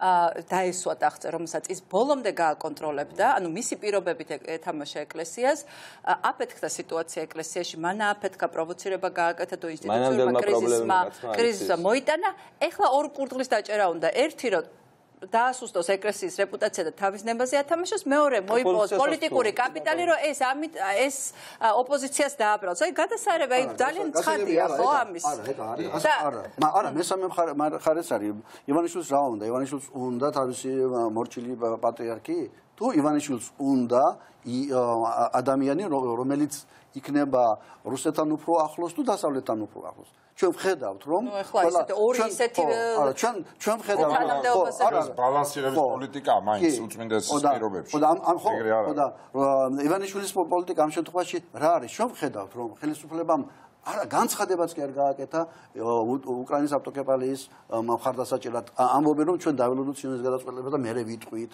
ანუ ფაქტობრივად რუსეთის პოზიციები ის ძლიერდება ივანიშვილის მიერ თუნდაც პატრიარქის ჩანაცვლების იმ მოდელით რაც სურს მას ის ივანიშვილს არ სურს ხომ პროდასავლური ორიენტაციის ეკლესია მას სურს რუსეთთან სიახლოვე ყველა მიმართულებით, მათ შორის პოლიტიკურად და მათ სურს რუსეთთან არსებული ურთიერთობები ეკლესიისა იქნას შენარჩუნებული. ამიტომ ჩვენ ეკლესიური ურთიერთობიდან ჩვენ პირდაპირ გადავდივართ უკვე ივანიშვილის პოლიტიკაზე, რომ საქართველოს არ იყოს ასე ვთქვათ ევროპის რუკაზე და პრობლემები არ იყოს რუსეთსა და მსოფლიოს შორის საქართველოს გამო და რუსეთთან სიახლოვის ერთ-ერთი სიმძიმის ცენტრი იყოს ის ეკლესია და ევროპული დემოკრატიული ასე ვთქვათ ქვეყნებისაკენ ორიენტირებული ეკლესია ივანიშვილისთვის არის პრობლემა. ისევე როგორც მისთვის ყველა პარტიები რომლებიც დასავლეთ არა ამიტომ აქ ბრძოლა არის ეკლესია რა გზას აირჩევს ივანიშვილის მიერ გადატრიალებით დასმული რუსული ორიენტაციის ასე ვთქვათ პატრიარქით და რუსული მიმართულებით მოძლიერებული სინოდით ეს ჩვენ პატრიარქი რომელი მიმართულებისაა არა მოდით ახლა ამას დავიდავანებოთ ერთ წუთას. ამიტომ ეს არის პოლიტიკური საკითხი. ეს არის ქვეყნის ორიენტაციის საკითხი, ეს ქვეყნის მომავლის საკითხი და რუსეთის ორბიტაზე საქართველოს დაბრუნების, ასე ვთქვათ, უამრავი რამ დღეს აგერ თქვენთან ერთად უყურეთ 99% ელექტროენერგიის შემოვიდა რუსეთში და მეც გავაკეთე რუსეთიდან გავაკეთე კომენტარი. ყველანაირი მიბმა სავაჭრო, ეკონომიკური, ასე ვთქვათ, ფარული ფულით, ეკლესიით ამ ორბიტისკენ ნელ-ნელა მივდივართ და ამ ორბიტისაკენ, ასე ვთქვათ, დახაჩვის ერთ-ერთი მძლავრი ვერკეტი არის ეკლესია. ამიტომ ეკლესიასთან ხელისუფლების დამოკიდებულება ამავე დროს განაპირობებს ქვეყნის პროდასავლური, ასე ვთქვათ, სამუდამო ორბიტიდან მოწყვეტას თუ უკან დაბრუნებას. ამიტომ არა მარტო პრაგმატული პოლიტიკური მიზანია ივანიშვილის, რომ საარჩევნოდ გამოიყენოს ავტორიტეტული ეკლესია, რომელსაც ყოველთვის იყენებდა. არამედ მისთვის რუსეთზე მიბმული ეკლესია ამავე დროს არის რუსეთიდან მხარდაჭერის, ასე ვთქვათ, დამატებითი გარანტი. დავამთავრე რუსეთის ისისა. როდესაც უთხრა აგერ იმან საგარეო საქმეთა მინისტრმა, ხო ძალიან ცინიკურად და დამცინებლად უთხრა, თქვენ ოპოზიცია გიტევთ. სააკაშვილი გიტევს, ასე უთხრა ლავროვმა იმაში ინტერვიუში და თუ გინდათ რომ არჩევნები არ წააგოთ, მაშინ წადით მეტ დათმობაზე და მე ახსენა აი ეს თვითმფრინავების ავიარეისების აღდგენა. და აგერ აბაშიძე კარასინი თურმე ავიარეისების აღდგენაზე ელაპარაკებენ. ანუ წინა საარჩევნოდ პატარ-პატარა სიკეთეების გამოგდება დათმობების სანაცვლოდ. თუ არა და მოდის აგერ ოპოზიცია და თქვენ ამას გაგანადგურეთ. ასეთ სიტყვა იხმარა ხალხის აწევათა поднимает народ. და ოპოზიცია ხო, ამბოხებს კი არა, უფრო ბილი სიტყვა არის. იმას ხო, დაახლოებით ასე და თუ არ გინდათ რომ ოპოზიციამ თქვენ ჩაგანაცვლოთ, კეთილინებეთ და ჩვენთან ითანამშრომლეთ, მე დათმობაზე ჩამოდით, საერთაშორისო მასშტაბით პრობლემა არ აწიოთ, თორემ ავიარეისები კი არა, არც წმად შეიტანო. კი ბატონო, გადავიდეთ და ერთი წლის თავით შევაფასოთ ივანიშვილის ცნობილი გამოსვლის. ანუ ცნობილი გამოსვლის? ცნობილი გამოსვლის და ეხლა მოდი ყველაზე დაჩაგრო სტუმარს. ეხლა დაამთავრებინეთ ოღონდ. ესე იგი, ივანიშვილი გამოვიდა ბატონ ვახტანგ 1 წლის წინ და გითხრა რომ ეს 1 წელიც მაცადეთო, აი მაშინ 2012 წელს რო შეგბირდით, რომ მე-4 წელს ყველაფერი კარგად იქნებაო, აი ეს არ გამომივიდაო, მაგრამ ეხლა 1 წელიც მაცადეთო და ყველაფერი სისტემაში მოვიყვანო. და თქვენ ნახავთ 1 წლის თავზე რა შედეგიც იქნება. რა შედეგი გვაქვს 1 წლის თავზე? ან მაშინ ის დაპირება რა იყო? რას კვირდებოდა რეალურად შეეშინდა ამომრჩევლის და თვალები აიწყლიანა? თუ ზუსტად ის გეგმა ქონდა, მთლიანი მიტაცება პრინციპში ამ 1 წელში დასრულდა ეს მიტაცების პროცესი, თუ ეხლა საპატრიარქოსაც დაუმატებთ ამას. რა შედეგი მივიღეთ და რა არის დღეს ამ 1 წლის თავზე? გამოძრო საპატრიარქო, არა. ამ ეს კესპირისი კარგია. ნახოთ. რა და ეს დაპირებები ხარში დაკიდებული და აი წყალტუბოს ეხლა ახალი დაპირებები შევდა. წყალტუბოს გავარემონტებ და თქვენ მოგახმართ 90% ჩემი შემოსავლისას თქვენ მოგა. ანუ ახალი დაპირებების სერია დაიწყო. მაგრამ ამ 1 წლის თავზე რა მივიღეთ ჩვენ ივანიშვილის ხელისუფლების, ასე ვთქვათ, მოღვაწეობისგან? ამ 1 წლის განმავლობაში ეკონომიკას რო შევხედოთ, არაფერი კარგი არ მომხდარა. არც არაფერი სინამდვილეში ცვლილება არ მომხდარა. რაღაცები უბრალოდ ცოტა შეტრიალდა. მე მგონი მთავარი ცვლილება ის არის, რომ ლარი გაუფასურდა და ინფლაცია გაიზარდა ძალიან მაღალი პროცენტით. სულ მიმდინარეობდა ქართული ოცნების ხელისუფლებაში მოსვლის მომენტიდან მის ეკონომიკური პოლიტიკა იყო კატასტროფული და ეს კატასტროფული ეკონომიკური პოლიტიკა გაგრძელდა ამ პერიოდის განმავლობაში. ივანიშვილი აი ეხლა რასაც ამბობს, რომ მაშინ არჩევნები იყო და ეს შესაბამისად დიდი ალბათობით იყო უფრო პოლიტიკური გამოსვლა, რომ ეხლა მაპატიეთ რაღაცა გამოვსწორდები და ასე შემდეგ. მაგრამ მე 1 წელი გავიდა და კიდევ ვრცელი სტატია გამოქვეყნდა, ინტერვიუ გამოქვეყნდა რამოდენიმე დღის წინ, სადაც თავისი ქველმოქმედების სოციალური ენტერპრენიორობა დაარქვა ამ რაღაც იმას. პოლიტიკაში მოსვლასაც დიდი ქველმოქმედება. კი ბატონო, ხო და ნახეთ რა სიტუაცია სინამდვილეში ამ ყველაფერთან დაკავშირებით. ივანიშვილი ამ ყველაფერს რო არ აკეთებდეს, წარმოიდგინეთ, ანუ მას რო რაიმე შინაარსი ქონდეს, აი ამ წარმოიდგინეთ 50%-ით შეგვიმცირდა პირდაპირ უცხოური ინვესტიციები. ეს იმას ნიშნავს, რომ ჩვენი ქვეყნის არჯერად უცხოელებს, ანუ იმ ნეიტრალურ ადამიანებს, რომლებმაც ბიზნესიდან გამომდინარე უნდა მიიღონ გადაწყვეტილება სად წაიღონ თავიანთი ფული, ხო? და იმათ საქართველოში ფული აღარ შემოაქვთ. ეს ვიღაც სხვა ხელისუფლებას კი არ ვადარებ. წინა წელს ვადარებ, ანუ 1 წლის წინანდელ ამბავს ვადარებ. ანუ აი ივანიშვილმა ეს წერილი რო თქვა პირველად რომ 1 წელი მაცადეთო, აი ამ პერიოდში მოხდა ეს ამბავი. წარმოიდგინეთ რომ დაგვრჩა ფულის წყაროდ ერთი მდიდარი კაცი, რომელიც ამ თავის ფულს დებს, აი რო არ დებდეს, მაშინ რა დაემართებოდა ეკონომიკას, ხო? ანუ რო წარმოვიდგინოთ, რომ თუ ესეთი მნიშვნელოვანია ამ ტიპის პროექტების განხორციელება, ხო შეიძლება რომ ესეთი რაღაც არ გვწევოდა, ბედნიერებოდა, ეგეთი კაცი არ ყოლოდა რა. მაშინ რა გამოდის, რაღაც ქვეყანა ამ წესრიგით უკანონოდ წასულიყო, ხო? ხო, წულკენმა პირდაპირ თქვა, რომ ისა და ხელისუფლების, ასე თქვა, ნარატივი ეგ არის, რომ ვერ აკეთებს, აი წყალტუბო ვერ გააკეთა ხელისუფლება, მათ შორის ივანიშვილის ხელისუფლებამ ვერ გააკეთა და ამიტომ ახლა ივანიშვილი როგორც ბიზნესმენი აკეთებს. ანუ ის რომ ის სახელმწიფოზე უფრო კარგი ტიპია, სახელმწიფოზე უფრო ძლიერია. წყალტუბოს თუ გამოაცალეს ყველა მოიცა დავამთავრებიდოთ, არ მინდა რომ ჩაეჭრა. მე მეგონა დაამთავრე. არა, დამთავრებია. ხო და ანუ წარმოვიდგინოთ, რომ როგორ თეორიასაც ანვითარებს ივანიშვილი ბოლო წერილში, რომ მე მაგალითად რაღაცა 120 მილიონ დოლარს ჩავდებ და 60-ად გავყიდი. და ესო არისო სოციალური ენტერპრენიორობაო. აი მაინტერესებს, აი 60 მილიონს ვინც გადაიხდის, ის თან სიღარიბეს და რაღაც ადამიანებს და რაღაც ის არის, ხო? ის 60 მილიონის გადამხდელი ღარიბია? ანუ ასოციის მაგივრად აი 60 რომ გადაიხადოს, ანუ ღარიბად ითვლება და იმისთვის არის, ხო, ბენეფიტი, თორე ყველაფერი დანარჩენი ხო შეულებრივად ბიზნესს გაგრძელდება. ანუ გამოდის ეს მე არ მესმის, უბრალოდ ფიზიკურად ეს ახსნა არ მესმის როგორც ასეთი.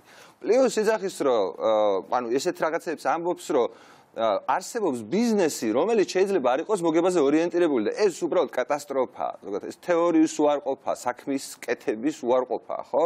და მე არ მგონია რომ ივანიშვილი მე ვფიქრობ უბრალოდ რომ ყველაფერში ბაძავს საბოლოო ჯამში წინა ხელისუფლებას და ხშირად იმეორებს იმ შეცდომებს, რომელიც წინა ხელისუფლებამ დაუშვა და მე ძალიან მახსენდება ინფრასტრუქტურული პროექტების გატაცება წინა ხელისუფლების და ვფიქრობ, რომ ეს არა მარტო ივანიშვილის პირადი ფულის ხარჯვაში გამოიხატება, არამედ ბიუჯეტს რო დახედოთ, ბიუჯეტში იგივე ხდება აბსოლუტურად. ანუ ბიუჯეტში უზარმაზარი ხარჯებია ინფრასტრუქტურაზე. შეიძლება იმიტომ რომ იპარება, ანუ მაგალითად ბატონი რომანიან გიგი უკეთესად მოყვებიან მოპარვაზე, მაგრამ სინამდვილეში მოპარვაში შემჩნეულები არიან თუ რატო? არა, უბრალოდ ბევრად უფრო მეტ ყურადღებას უთმობენ კონკრეტულ სპეციფიურ ფაქტებს კორუფციის შესახებ. სიტყვაზე მე არ ვიცი ფიზიკურად, აი 2 მილიარდი ლარიდან, თქვათ, რამდენი შეიძლება და კონკრეტულად იპარება. ჯერა რომ ბევრი იპარება. მაგრამ თვითონ ივანიშვილი ზუსტად იგივეს აკეთებს, რასაც სახელმწიფო ბიუჯეტი ცდილობს რომ გააკეთოს. ამდენი ფული მე მგონი არასოდეს არ დაგვიხარჯა თუ არა და შემისწორეთ ინფრასტრუქტურაში. ივანიშვილის ასეთი ანუ შედეგი რა გვაქვს ინფრასტრუქტურის? ხო და მე გეუბნებით რომ არასოდეს ინფრასტრუქტურულ პროექტებს ცალკე აღებულს ეკონომიკის მთლიანობაში, ბუნების, გააზრების გარეშე და სწორი ეკონომიკური პოლიტიკის გარეშე არ გაგვაქვს. ის მნიშვნელოვანი დასავლეთის ავტობანი ვერ დასრულდა ვერასოდეს ამ ხელისუფლების პირობებში და ისევ ხაშურ არის რაღაცა საოცარი საცობი. აეროპორტის ტრასაზე აეროპორტის ტრასა ვერ გაკეთა ამდენი ხანი. ეხლა ჭავჭავაც გვაწუხებს, იმიტომ რომ ჭავჭავაძე ამდენი ხანი აი ვერაფერი ვერ აი გლდანზეც გადავიდეს, მარტო გლდანი გადახთხრილი ამდენი ხანი და ვერ გაკეთდა. ვერც ერთი ინფრასტრუქტურული პროექტი ვერ განხორციელდა დროში და ეფექტურად. ვწვალობთ, აი ხედავთ წვალებას თუ მერის და თუ ქალაქის მერის და თუ სახელმწიფოსი. ხო, ანუ ვერ ითვისებენ ფულს. იმის უნარი არ აქვს, რომ ფული აითვისონ და ეს გააკეთონ ეს პროექტები. ხო, ეს რაც შეეხება. ეხლა პოლიტიკური როგორც მიტაცება სახელმწიფოსი, ეს სახელმწიფოს მიტაცება უკვე ოფიციალურად გამოიყენება საერთაშორისო ორგანიზაციების ანგარიშებში. ხო, მიიტაცა სახელმწიფო, ყველა ინსტიტუტი მიიტაცა, ყველა საკონტროლებს. ნუ გარდა მედიისა, რომელიც ჩვენ რაღაცნაირად გამოვძვერით და ამოვყვინთეთ, ხო, რაღაცა აი უცნაური გზებით და ისევ ეთერში ვართ, ხო? თორემ მიიტაცა ხო მედიაც რუსთავიორის სახით. აი რა ანუ ეხლა ამ პირობებში რითი შეუძლია მოიგოს ივანიშვილს? რა არის მისი ძლიერი წერტილი? ყიდვა, ფული. ყიდვა. ისეთ შეუძლია იყიდოს. 600 მილიონის არ იყო, ანუ წინა იმაზე ხო უზარმაზარი ფული დაიხარჯა. უბრალოდ უზარმაზარი გაპირება იყო, შეიძლება ნაკლები ფული დაიხარჯა, მაგრამ არც წაართვას ესხები 300 მილიონიანი. ხო და ნუ რეალურად ეს ფული ფული არის მისი ძლიერი. რა თქმა უნდა, ფული არის ყველა ფული არ დაუხარჯავს და პოლიტიკური მესიჯი რა არის? აი ოპოზიცია რომ ნაციონალები მოვლენ, რომლებიც ისე სისხლის გუბებს დააყენებენ. კი ბატონო. ჩემზე უგარესები იქნებიან, ანუ ეგ არის მთელი პრობლემა რა, ამ პოლიტიკური ბეთლის. რაც შეეხება ივანიშვილის ეს შარშან ძალიან ეგზოტიკურ პერიოდში იყო ჩვენ მეორე ნაწილში გვეყოლება მამა ანდრიას სარია, რომელსაც ვილაპარაკებთ დღეს ძალიან მნიშვნელოვან სკანდალურ წერილზე და არა მარტო ამ წერილზე, ასევე მამა გიორგის ხილაძე, როგორც ავტორი ამ, ასე ვთქვათ, წერილის გამოქვეყნების, მან გამოაქვეყნა ეს გახეთქა ეს ამბავი, ისიც გვეყოლება სტუმრად, ის დღეს ჩამოვიდა საქართველოში საფრანგეთიდან, ასე რომ დაგველოდეთ, იყავით ჩვენთან ერთად. აი, მე ხელ წამოვიღე სპეციალურად დღეს გადავიკითხე ის ნირწამხთალი ივანიშვილი რო საუბრობდა 1 წლის წინ და გვპირდებოდა. ეს სახე სპეციალურად მიიღო, სულ მაინტერესებს. არ ვიცი, ხა ეგ სახისმეტყველება ივანიშვილის სახისმეტყველება კარგია. არ ხო წინა თემის გაგრძელება გამოყვა. აი ერთ წინადადებას აგიხსნათ, რა ჩემი აზრით არის ყველაზე მნიშვნელოვანი და რატო? ხა აქ ბევრი შეგვიძლია ვისაუბროთ იმაზე, როგორ გადააგდო, რომ არაფერი არ გააკეთა, ლარი კიდე უფრო მეტად ჩამოიქცა, პენსიაზე რო ლაპარაკობს ამ წერილში, რაღაც კოჭლობით, ხა მართლა მე-5 წელია 14 წლის მერე ერთ-ერთ არ გაზრდილა პენსია და ასე შემდეგ და აღარაფერს ვიტყვი, რომ ის ნაცადი და ახალი კადრები და განახლებაზე საუბრობდა და ღარიბაშვილი თავდაცვის მინისტრად და ყოველგვარი უტიფრობის საერთოდ წვერვალი იყო გახარიას დაწინაურება, ამას დაემატა ის რუსთავიორის საბოლოო ჯამში წაღება, რაც მედია პლურალიზმი, იმიტომ მე მაინც ვთვლი რომ დაზარალდა, მაგრამ გვაქვს შესაძლებლობა რომ ვილაპარაკოთ ბოლომდე, ხა ვერ ჩაახშობს 21 საუკუნეა და ძალიან გაუჭირდება საქართველოში, მაგრამ ამაზე შეგვიძლია ბევრი ვილაპარაკოთ და მოდი ეს ვთქვათ, ხალხს ივანიშვილის დაპირებებით ამ 20-20-ით დაპირებას მე მგონი უკვე სერიოზულად აღარავინ აღარ აღიქვას. ანუ დაპირებების ეპოქა გავიდა. ამიტომ აი და რაც ვახომ თქვა ერთ რამეში დავეთანხმები და წავიკითხავ იმ ფრაზას, რაც ჩემი აზრით, რითაც აქამდე მოვიდა ივანიშვილი ყველაზე მეტად გარდა ფულისა. მე მაინც მგონია, რომ ფულის ფაქტორი იმხელა აღარ იქნება, მისი ფულის ფაქტორი, როგორც თუნდაც წინა არჩევნების მეორე ტურში იყო, ხო? აი წავიკითხავ, ჩვენი მოწინააღმდეგე არ არის პოლიტიკური პარტია. ამ ჩვენზე საუბრობს რა ოპოზიციას. დღეს ჩვენს პირისპირ სამწუხარო ისევ რევანშისტვის გაერთიანებული მოძალადეები დგანან. ჩვენ ვდგავართ განსაცდელის წინაშე. ანუ ისევ იგივე ეს არა, ახალი არა, ეს არის ის. ანუ მოდი ცოტა თვითკრიტიკულებიც ვიყოთ, ხო? ჩვენ მუდმივად ვხედავთ მთელი ამ 7 წლის განმავლობაში, რომ ივანიშვილი საუბრობს რევანშზე, არადა თუ ვინმეს გააქვს რევანში განხორციელებული და რევანშისტული სულისკვეთება და შურისძიების სულისკვეთება, პოლიტიკური შურისძიების სულისკვეთება ტრიალებს, სწორედ ამ 7 წელიწადში ეს არის გაჟღენთილი პოლიტიკური შურისძიების ეპოქა. აი, გაჟღენთილი ამ პოლიტიკური შურისძიებით. მაგრამ უყურე რევანშიზმის, ანუ აშინებს ხალხს რევანშიზმს, ანუ ბუა მოდის წინა ხელისუფლება და რევანში. ანუ იმ პირობებში, როდესაც ივანიშვილი არის სრულად გაკოტრებული, ივანიშვილის დაპირებების ყავლი გასული და აღარჯერა მათ შორის ბევრ მის მომხრესაც კი. ასეთ ვითარებაში მხოლოდ ერთადერთი ორი რამე დარჩა ჩემის აზრით ივანიშვილს. ერთი ანუ ფორსირებას გააკეთებს იმ თეზისის, რომ მე ერთადერთი მმართველი ვარ, რომლის დროსაც საქართველოს ომში არ შესულა. გამსახურდია შევარდნაძე, სააკაშვილიც ესეთი არ იყო და მე ვარ პირველი ეპოქა. ეს არის აი მისი პოზიტიური დღის წესრიგის ერთადერთი მდგენელი. თუმცა ამის საპირწონედ, ომის საპირწონედ ივანიშვილმა მიგვიყვანა ქაოსის მდგომარეობამდე, რომელიც ომს უდრის და მეორე შურისძიება რევანშიზმი. აი აქ არის უკვე ჩვენი საშინაო დავალება ოპოზიციის. ჩვენ არ უნდა მივცეთ ივანიშვილს და ქართულ ოცნებას დასაბუთებულად ან ფაქტებით, ან ჩვენი გამონათქვამებით იმაზე საუბრის საშუალება და უფლება, რომ ერთი საპატრიარქოს უკან დგომა, არა, ერთი წამ დავამთავრო. ერთია იმას რა გაუჭირდება. ჩვენ ხო საბოლოო ჯამში მიდის აქ ბრძოლა იმისთვის, რომ ვინ უფრო დაარწმუნებს თავის გულწრფელობაში, თავის სიმართლეში, მოსახლეობის უმრავლესობას, ხო?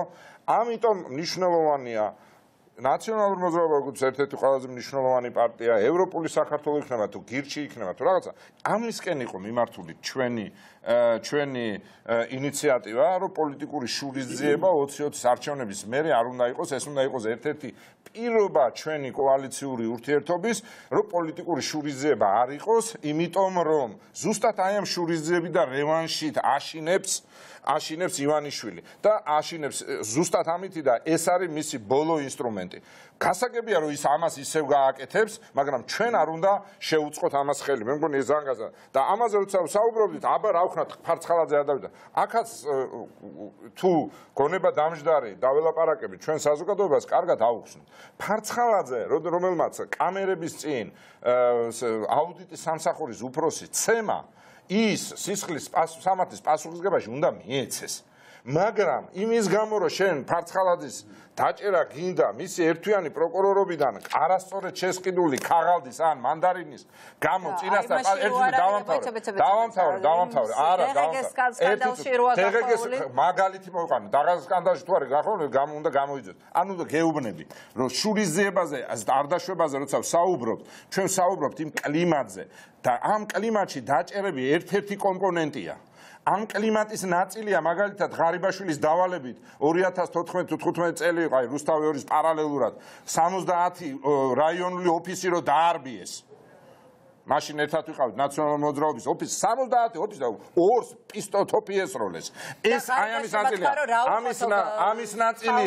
ამის ნაწილია როდესაც ბავშვები დაყავდა რაღაც საშინელებებს კინოთეატრში ანახებენ ამის ნაწილია ყველაფერი ეს ამის ნაწილია როცა ვიღაცას დახვდებიან და თავში ურტყავენ ამის ნაწილია აგერ გუშინ რესტორანში რომ იმას ლევანამიშვილს და თავისუფლების ინსტიტუტის რამდენიმე წარმომადგენელს პირდაპირ შევარნაძის ხელისუფლების წარმომადგენელი პირდაპირ მისი ძმისშვილი მიუვარდა და გაბედა რომ აგინებდა ეს არის კლიმატი კლიმატი სადაც შენი მოწინააღმდეგე გამოყვანილი ყავს მეორე ხარისხოვან მოქალაქეს რომელსაც შეიძლება რომელსაც გავრცელდება კანონი და შენიანებზე ჩერდება ყველაფერი სიკეთე ანუ კანონს ავრცელებ მარტო შენ მეორე ხარისხოვან მოქალაქეს როგორც არის რომანი ვახო შენ და მე როგორც არის გამოგვაცხადა ივანიშვილმა აი ეს არის შურისძიების არდაშვების ისა როგორც კი ჩვენ დავინახავთ რომ ვიღაცები კანონის წინაშე თანაბარი აღარ არიან და ვიღაცები ესე იგი უფრო მეტად ესე ვთქვათ ხალხი როგორც ეხლა ქართულმა უცნებამ გააკეთა აი ეს არის წინაპირობა შურისძიების ამიტომ ეს არის ის რევანში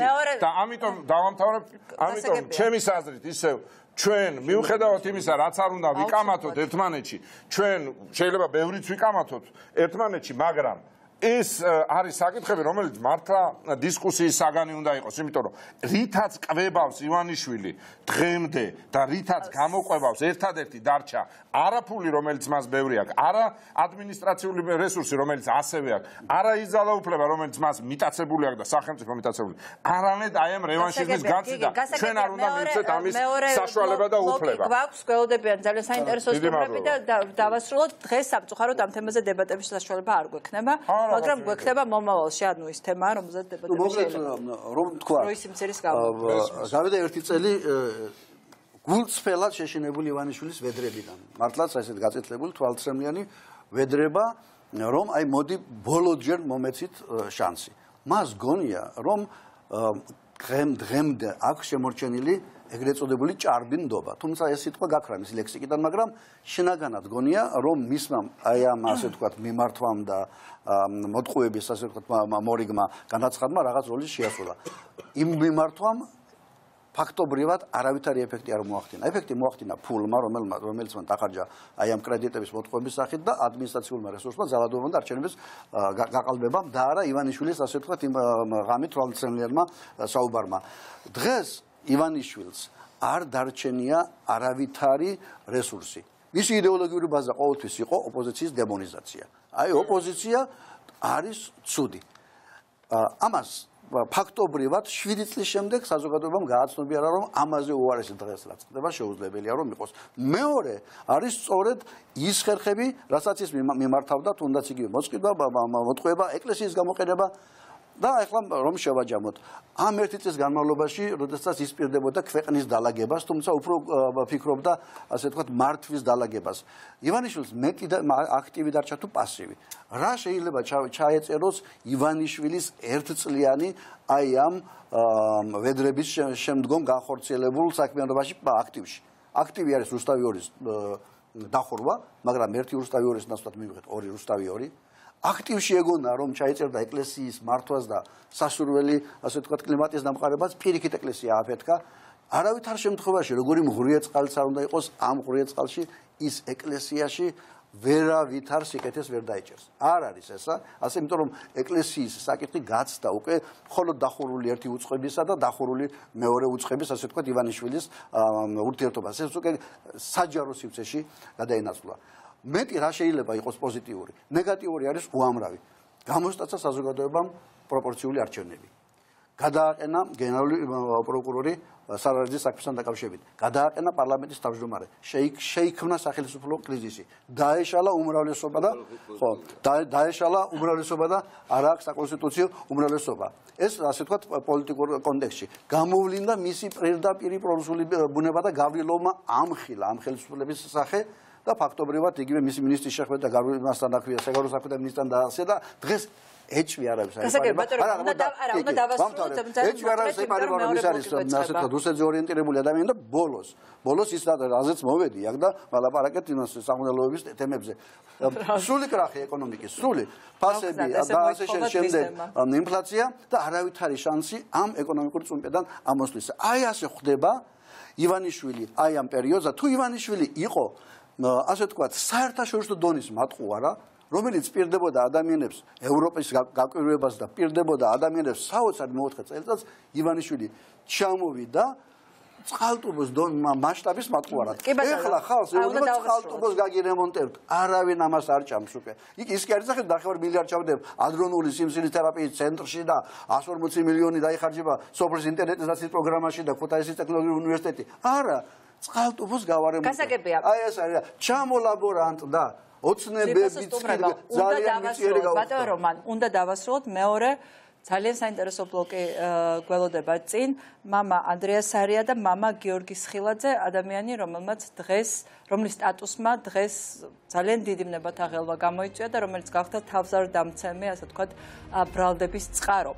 დიდი მადლობა რომ იყავით ჩვენთან ერთად. კონკურენცია, ესე იგი დიდი. კი ბატონო, დაწუნებული ვარ რომ ჩვენ ბევრად უფრო ტიპაყურებელი გველოდება. გააგიჟეთ ეს ხალხი, ამ დააძინეთ, დაზაფრეთ ეს ხალხი. კარგით, ცოტა ხანში ჩვენ დავბრუნდებით ძალიან საინტერესო სტუმრებით.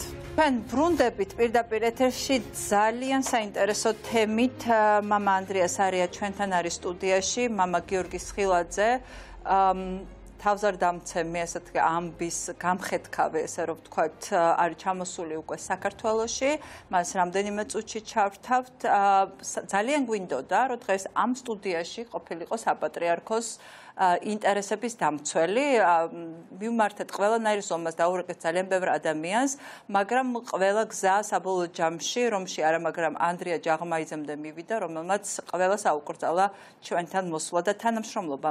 ამიტომ დღეს აქ საპატრიარქოს ოფიციალურ პოზიციას ვერ გაიგებთ, მაგრამ ჩვენგან სრულად დამოუკიდებელი მიზეზების გამო, მაგრამ გვაქვს ინტერვიუ, რომელმაც მთავარი არხის ჟურნალისტმა საოცარი გზებით მოიპოვა მეუფე ზოსიმესთან, ადამიანს, რომელსაც აბრალებენ 88 წელს ერთ-ერთ სასულიერო სემინარის ერთ-ერთ სტუდენტთან, ასე ვთქვათ, რომ ვიხმაროთ ციტატა სოდომურ თავდასხმაში.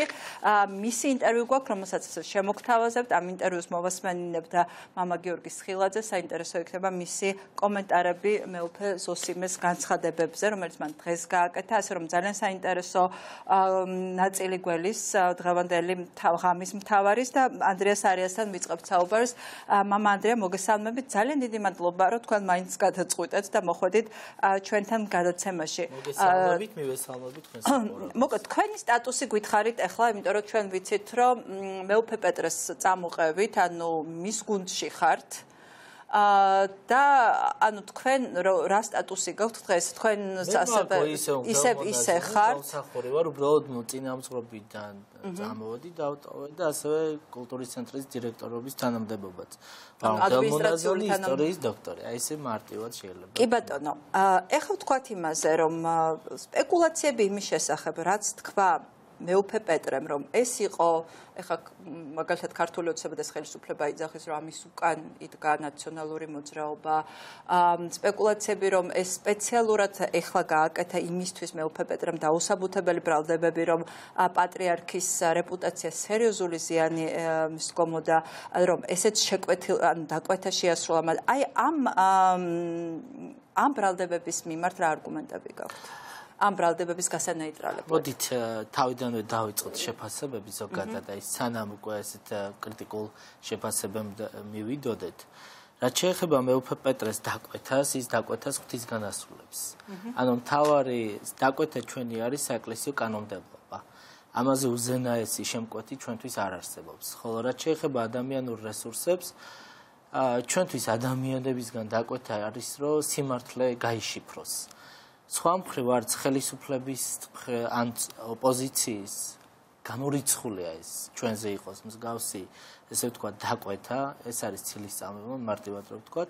ხოლო რაც შეეხება საქმის არსს, ჩვენ დიდი ხანია გვინდა, რომ ნათელი მოეფინოს, უკვე რამდენიმე წელია. დიდი ხანია გინდათ რა, ციანიძის სკანდალის შემდეგ თუ მანამდეაც გქონდათ რაღაც მე მაგალითად 2012 წლიდან, რაც ჯერ კიდევ სემინარიაში ვიყავი, ღიად ვსაუბრობდი ამ თემებზე. ეხლა ტელევიზიით თუ არ გამოვიდიოდით, ეს არ ნიშნავს, რომ საუბრობდით, ანუ საზოგადოებისთვის თვითონ აკადემიაში, აკადემიის სივრცეში, სიდა სივრცეში, სადაც უნდა მოგვარებულიყო მარტივად რო ვთქვათ. გასაგებია, მაგრამ არ გამოგქონ, მაგრამ იყვნენ ადამიანები, მაგალითად 2012 წლამდე მე მახსოვს ძალიან კარგად იყო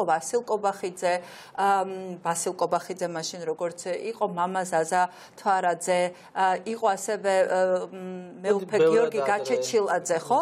უკაცრავად გაჩეჩილაძე არა, ჩაჩავა უკაცრავად დიდი ბოდიში მასთან. ეს ადამიანები მე ეს დაახლოებით 2004 წელი იყო და მახსოვს ძალიან კარგად როგორ იბრძოდნენ მაშინ იმისთვის რომ პრობლემები რაც ეკლესიაში არსებობდა ამაზე ღიად ელაპარაკათ მედია გამოეყენებინათ ამისთვის. თქვენ რატომ არ გამოხვედით საზოგადოებრივ სივრცეში თუ 2012 წლიდან ეს პრობლემები გაწუხებთ და რატო არ დაიწყეთ ამაზე ღიად საუბარი? მოდი ესე ვთქვათ, საზოგადოებრივი სივრცე არის ჩვენთვის ეკლესიის სივრცე, ჩვენ არ ვყოფთ ესე საზოგადოება და პრივატული. მაგრამ საზოგადოებამ რეალმა ხო უნდა იცოდეს პრობლემების შესახებ, რომელიც არის ეკლესიაში. რა თქმა უნდა იცოდეს და ამიტომაც გვიწევს აქ შდომა. ეხლა რო ვხედავთ და ვსაუბრობთ. სწორედ ამის კულმინაცია არის ეს. ანუ ჯერ კიდევ მათ 2004 წლამდე 1994 წელს მათ შორის ყველაზე უფრო ფართოდ მსჯელობდა ამის შესახებ მიტროპოლიტი შიავალიშვილი. ბასილ კობახიძემდე ასე რომ ეს არახალი თემა არის მარტივად ვიტყვი. როგორ არა, ეს არ არის ხა ბასილ კობახიძის და ჩამოთვლის სასულიერო პირების დაწყება და დამსახურება ჯერ კიდევ 1992-93 წლებში. უმაღლესი ჟურნალისტი. ხო, რა თქმა უნდა, ანუ ციება და კვლევა რო დავიწყოთ, ანუ სიღრმეებში ჩავიდეთ, იმას ვამბობ. კი ბატონო, იყო ეს რაღაცა თქვენი ამბოხების მცდელობები. ასე პირდაპირ თქვათ, რომ ეს არ არის ახალი. და რატომ მივიდა დღემდე ესეთი მდგომარეობა? ყველა ეს ოპონენტები, სხვათა შორის ჩვენ ღია ინიციატივით მეუფე პეტრეს ლოცვა კურთხევით შეიქმნა საინიციატივო ჯგუფი, რომელიც გამოიკვლევს 1977 წლიდან განკვეთილი სასულიერო პირების ბიოგრაფიას თუ რატომ განიკვეთნენ ისინი და რის საფუძველზე. სხვათა შორის ესენი იყვნენ მებრძოლი მამათმავლობის ცოდვის წინააღმდეგ. აი ეს ჩვენ გვიწევს ახლა დეფინიაციაც, შემოვიტანოთ ეს საეკლესიო ტერმინოლოგია და ეკლესიის წიაღში ეს არის ძალიან დიდი ცოდვა. ჩვენ რა თქმა უნდა კიდევ ერთხელ მაყურებელს რო ვუთხრათ, არ ვაკნინებთ იმ ადამიანებს, ვინც დამოუკიდებლად ეკლესიის გარეთ ცხოვრობენ, არ არიან ეკლესიის მრევლში შიგნით. ეს მათი ცხოვრების წესია და ჩვენ მათ არ განვიხილავთ ამ კონტექსტში, რახან ადამიანი აცხადებს, რომ ეკლესიის წევრია და ეკლესიის წევრობა სურს, უკვე ვალდებულება აქვს ეკლესიის კანონებით იცხოვროს. შეუძლია მას თავისუფლად წავიდეს და მასზე ის კანონმდებლობა აღარ იმოქმედებს, რაც ეკლესიისთვის არის გათვალისწინებული. ეს რო დავაკონკრეტოთ. რაც შეეხება დანარჩენს, მეუფე პეტრე სწორედ იმიტომ მივიდა ამ მდგომარეობამდე, რომ მას არ აძლევდნენ საშუალებას, უფლებას ამ საკითხებზე ეკლესიის შიგნითვე ყოფილიყო მსჯელობა და მოგვარებულიყო. აი თქვენ თქვით, რომ მე ვსაუბრობდი 2012 წლიდან ამ თემებზე, ვსაუბრობდი ეკლესიის შიგნით. აი რა დინამიკა იყო ამ პრობლემებზე საუბრის დროს?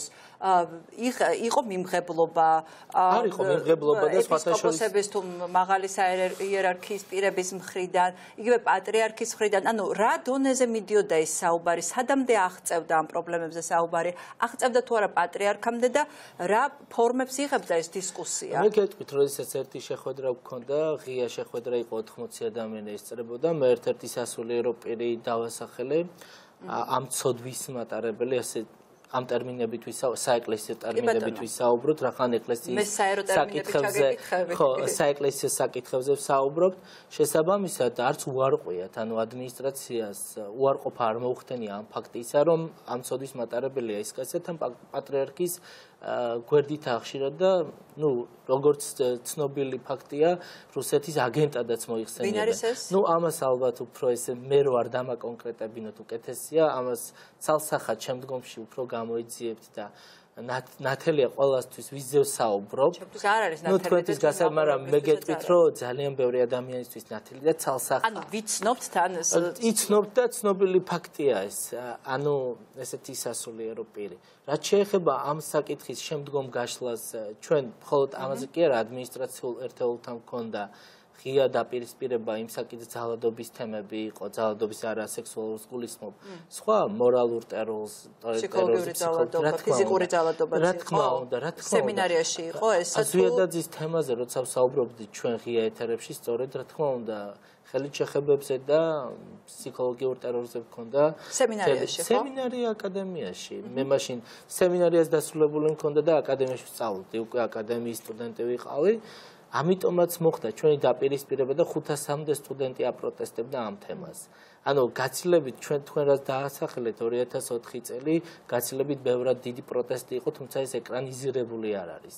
მოდი ასე დავასახელეთ, იმიტომ რომ ჩვენ გვახსოვს ეს სემინარის სტუდენტების არა 2004-ის გახსოვთ, იმიტომ რომ ტელეეთერებით იყო და 2010-ის არ გახსოვთ, იმიტომ რომ იქ ერთ-ერთი არ იყო ეკრანებით და ბევრად მასშტაბური პროტესტი იყო, მინდა გითხრათ და ამ პროტესტში ანუ მე ვიყავი ერთ-ერთი მოწინავე თუ შეიძლება ასე დავასახელოთ, ვინც ამ უსამართლობას აპროტესტებდა, რატომაც და მე ვიმედოვნებდი. ჩემი ხა პირველი რაც ეკლესიაში მოვედი, ყოველთვის მცდელობა იყო ეკლესიის შიგნით მოგვარებულიყო საკითხები. ანუ გულანთებული ადამიანი როცა მოდიხარ ამის რესურსს მე ვხედავდი მაშინ, მაგრამ ვერ ვხედავ დღეს. მოდი ესე ვთქვა. რატო რა შეიძლება? თქვენი გამოცდილებიდან გამომდინარე, რა თქმა უნდა, სანამ პირად ყავზე მოდი უხეშად რო ვთქვა, აი არ გამოცდი ამ ყველაფერს. ყველა თითოეულ მთავართან მქონდა მე კომუნიკაცია, მარტივად რო ვთქვა, ანუ სინოდის უმაღლეს ორგანოსთან. შეიძლება პირდაპირ თქვა ერთ-ერთი იყო გამორჩეული მეუფე პეტრემ, რომელმაც გულთან ახლოს მიიტანა. აი ჩვენი დამეგობრება თუ შეიძლება ესე ითქვას და მასთან დამოწაფებაც, სწორედ აი აქედან იღებს სათავეს. რომ ერთ-ერთი ადამიანი იყო მათ შორის, რომელმაც ეს ყველაფერი პატრიარქამდეც მიიტანა, ჩვენ გქონდა რა თქმა უნდა შეხვედრა, მაგრამ სხვა მდელმთავრებს მაინც ეშინოდათ. პირდაპირ თუ ირიბად მაინც აიგნორებდნენ ჩვენთან პრივატულ საუბრებში ყველა თანახმა იყო რომ უნდა დასრულებულიყო ეს და მოკლედ ამ თემებზე უკან დაბრუნება არ მოგწეოდა, მაგრამ საბოლოო ჯამში მოხდა ისე. ეშინოდათ პირდაპირ გაგებით. ვისი? მე არ ვიცი, აი როცა კონკრეტულ საკითხებზე აი შორენა არ უნდა მართავდეს ეკლესიას, როცა ეპისკოპოსი გეტყვის, ალბათ იმ ეპისკოპოსს რაღაც წნეხი არსებობს. შორენა, რატომ აქ ასეთი ძალაუფლება, მითია თუ რეალობაა? ეს მითია თუ რეალობა, ეს ქალი არის იქ პატრიარქთან ერთად და შესაბამისად მას აქვს გარკვეული წილი ძალაუფლება, თუმცა არა მხოლოდ მას, პატრიარქსაც ერთობლივად ესე ვთქვათ, ვერ ვიტყვით რომ შორენას გადავაბრალოთ მხოლოდ ყველაფერი, თუმცა შორენა არის ერთ-ერთი თანაესეთი შორენა გახდა ასეთი ძლევამოსილი. სხვათა შორის მე გეტყვით ერთ-ერთი რომელი წლიდან როდიდან იღებს სათავეს შორენას ერთ-ერთი საკითხი სხვათა შორის როცა შორენაზე ჩამოვარდა და საჯარო ბიბლიოთეკაში მქონდა თანამშრომლებთან საუბარი, ერთ-ერთმა თანამშრომელმა მითხრა, რომ მაშინ ახალგაზრდა შორენა მიიღეს იმ განყოფილებაში, სადაც კაკების თანამშრომლებს ღებულობდნენ მხოლოდ. ეს არის ძალიან საინტერესო ფაქტი, გადასამოწმებელია, რა თქმა უნდა, იმიტომ რომ ჩემთვის მხოლოდ ინფორმაციულ დონეზეა და მე ამის იქით არ გამიშლია, თუმცა ეს არის ცოცხალი ადამიანი, რომელმაც თქვა, მე პირადად მითხრა, რომ წიგნებიც კი იზოლირებული იყო და იქ არ უშვებდნენ იმ განყოფილებაში ადამიანებს, მხოლოდ იმათვის იყო დაშვებული, ვინც კაკების აგენტი იყო და რეალურად ზრდიდნენ, ესე თქვა, ამ სულისკვეთებით. და იმის მერე ხდება შორენა საპატრიარქოში მალევე. შორენას სახით რაღაც რუსული კაკები დღემდე მართავს და მისი ეშინიათ მღვდელმთავარი. მე არა, პატრიარქის ეშინია. ანუ მე რომ მღვდელმთავარი, როდესაც ხარ ეპისკოპოსი, ქორეპისკოპოსი, ძალიან კარგად კი ვერ ვერკვევი ამ იერარქიულ სტრუქტურაში, მაგრამ როდესაც ხარ ერთ-ერთი გავლენიანი, ხო, რაღაც ჰორიზონტზე, რაღაც გავლენიანი ადამიანი, აი იცი პრობლემების შესახებ, მაგრამ ამის თქმის გეშინია. მაშინ ჩდება კითხვა, რისი გეშინია?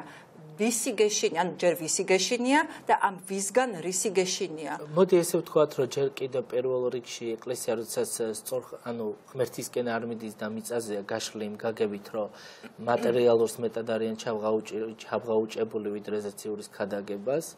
შიშები იმისა, რომ ამ მატერიალურს დაკარგავენ ბევრად მეტია, ვიდრე ზეციურს დაკარგავენ. აი მარტივად რო ვთქვა. ხო, აი რაღაცაზე ილაპარაკებენ და ჩამოაშორებენ ადმინისტრაციულ თანამდებობას. ერთი თანამდებობა, ქონებები, შესაბამისად, შეიძლება რაღაც კონკრეტულად მაღალი იერარქიაზე იქნება თუ დაბალზე რაღაც კომპრომატებიც არის. ჩვენ ხო არ ვიცით, ანუ რა მექანიზმია. აი მე რო ვიცი, მექანიზმი. აი თქვენი ეჭვირა. აი მაგალითად შორენას ჩემთვის პირადად აქვს, ნათქვამი, როდესაც აი ამ საკითხებზე მქონდა საუბარი, თქვენ არ იცით რომ მთავრობის დამუშავება მე როგორ მიწევს. ეს უკვე ბევრი თქმელია ეს სიტყვაც. და როგორ ამუშავებს ის მთავრებს და რა მექანიზმებით, ეს თავად უკვე შორენას უნდა ვკითხოთ. ანუ მე ამის იქით აღარც ჩავძიები ვარ, იმიტომ რომ ჩემთვის იმ მომენტში მოცემულობაში სულ სხვა პრობლემატიკა იდგა. შესაბამისად დღევანდელი მოცემულობით ისეთი გაშლა თემისა შეგვიძლია. ეხლა იმას ვამბობთ რომ შორენა არის ყველაფერი. არ არის მარტო შორენა, პატრიარქიც ერთ-ერთი, ანუ შორენა მხოლოდ რო იყოს, გაცილებით ბევრად იოლი იქნებოდა შორენას მოგერმა. შორენას ძალაუფლების წყარო არის პატრიარქი, ხო? მხოლოდ პატრიარქი. ანუ ჯერ ერთი და მხოლოდ პატრიარქი. თუ შეთანხმება. მოდი ესე ვთქვათ, აი რომ კარგად აი კონსტიტუციულად ხო, აი იერარქია და დამიხასიათეთ როგორ არის. პატრიარქს რომ უნდოდეს ამ ხრივ შორენას მოცილება იყო ერთ-ერთი პრეცედენტი შორენას საპატრიარქოდან გაშვებისა, თუმცა სამი მღვდელმთავარი მივიდა, ზუსტად წელი რო არ დამავიწყეს, ამიტომ ვერ გეტყვით. ეს შეიძლება შევწდე, თუმცა 2012 ისევით იყო, ქვევით არ ყოფილა ყოველ შემთხვევაში. სამი მღვდელმთავარი მივიდა და თხოვეს რომ უკან დაებრუნებდნენ. სხვათა შორის ეს ფაქტი მეუფე პეტრემ გააჟღერა ეთერითაც და დააბრუნეს მაშინათვე ეს ქალი. ანუ პრობლემა ზუსტად ეს არის. ანუ ეს ვერტიკალი არის ერთგვარად. ეს ვერ ვიტყვით რომ კონკრეტულად ახლა ჩვენ მარჩიელობას ამ თემის გარშემო ხვარდავთ, ჩვენ უფრო ფაქტებზე უნდა ვიმჯეროთ. რა ფაქტები გაქვთ? აი ეხლა დღეს რა ფაქტებზე შეგიძლიათ ლაპარაკი და როდესაც თქვენ მე აუცილებლად მინდა ამ თემაზე ლაპარაკი და ეს თემა სათანადოდ არ გაშუქთა, ისე როგორც უნდა გაშუქებული იყო. როცა თქვით რომ აი უსამართლობის წინააღმდეგ უნდა აღიმახლოს იმაღლებდით ხმას. აი 2017 წელია და სერაფიმე, რომელიც განაგებდა ბორჯომ ბაკურიანის ეპარქიას, მის წინააღმდეგ ისმის ძალიან უმძიმესი ბრალდებები. ანუ ეს არ არის მარტო ეკლესიის წიაღში გასარკვევი ბრალდება, ისე თუ როგორც ეს ეხება ჰომოსექსუალურ ურთიერთობებს, ხო, ეს პირადი ცხოვრების საკითხია. მაგრამ ეკლესიის დიდი პრობლემა. მაგრამ ეს არ ეხება, ანუ სეკულარული კანონები ამაზე არ ვრცელდება. სეკულარული კანონი ვრცელდება ძალიან მკაცრად პედოფილიაზე, რომელშიც ადანაშაულებდნენ სერაფიმეს და მოდით ახლა სანამ გავაგრძელებთ, მოვისმინოთ იმ არასრულწლოვანი გოგონას დედის ინტერვიუ, რომელიც მან თავის დროზე PS მიწა გიორგი გაბუნიას გადაცემას, სადაც ის საუბრობს, როგორ ფსიქოლოგიური ზეწოლის ქვეშ იყო. სწორედ ამ გოგონას უგზავნიდა ოჯახის განცხადებით მეუფე სერაფიმე ეროტიული შინაარსის მესიჯებს. გოგონა იყო არასრულწლოვანი. მოდით ვნახოთ დედის ინტერვიუს და ნაწყვეტი. რამდენიმე თვეა მე და ჩემს ოჯახს, რაც მთავარია ჩემს არასრულწლოვან ქალიშვილს ძილი და მოსვენება აღარ გვაქვს. იმის გამო რომ ხმა ავიმაღლეთ, რბილად რომ თქვათ მეუფის უზნეო საქციელზე, ცოდვაზე და კრიმინალზე. სულ იმის შიში მაქვს, ჩემი შვილი სუიციდამდე არ მივიდეს. კიდევ ერთხელ გთხოვთ, გამოიკვლიოთ სიმართლე და ეს ადამიანი ჩამოაშოროთ მაღალ იერარქიას. სხვა ეპარქიაში მისი გადაყვანა ნიშნავს მის გამართლებას და ხელის დაფარებას, ასევე ხელს შეუწყობს. კიდევ არაერთი მოზარდის ფსიქიკის გაწირვას. რადგან ეს შემთხვევა პირველი არ არის. აი, უმძიმეს ბრალდებებზე ვსაუბრობთ, ხო? ამის შემდეგ და იძახის, რომ ნუ მიჩქმალავთ, დედა ითხოვს, დედა კი არ კანონი ითხოვს, საერთოდ ან პროკურატურა როგორ არ ჩაერია ამ საქმეში. და რას ამბობს იქ წარგზავნილი სერაფიმეს მაგერვას წარგზავნილი მეუფე ვინ არის? ლაზარე არის ახლა ამჟამად? არა, მაშინ იყო თეოდორე ჭუაძე. წარგზავნილ. თეოდორე ჭუაძე ამბობს, რომ ნუ ვიჩიჩქნებით ეს, რაც ახლა მოხდა არის ღვთის ნება და ნუ ვიჩიჩქნებით სერაფიმეს ამბავში. ნუ ვიჩიჩქნებით, ესე იგი, ნუ ვიჩიჩქნებით იმ ამბავში, რომელიც ეხება პედოფილიას, ხო? რომელზეც როგორღაც მოახერხეს მშობლებმა და ამაზე ღიად ილაპარაკეს. ამის შემდეგ რა ჩვენ რას ხედავთ? 2017 წელს ეს ადამიანი განარიდეს, აი როგორც მშობლები განარიდებენ ხოლმე შვილებს და საზღვარგარეთ აგზავნიან დანაშაულის ჩადენის შემდეგ, ძალაუფლების მქონე მშობლები, ეს განარიდეს, სადღაც გაუშვეს 2017 წელს ეს მეუფე სერაფიმე რუსეთში იმყოფებოდა და რუსეთის პატრიარქთან ერთად მის ეს კადრებიც არსებობს, ესეც შეგვიძლია ვნახოთ მოსკოვის ოლქში, ხოტკოვოში, ღვთისმშობლის კვართის სახელობის დედათა მონასტერში საზეიმო წირვას დაესწრო.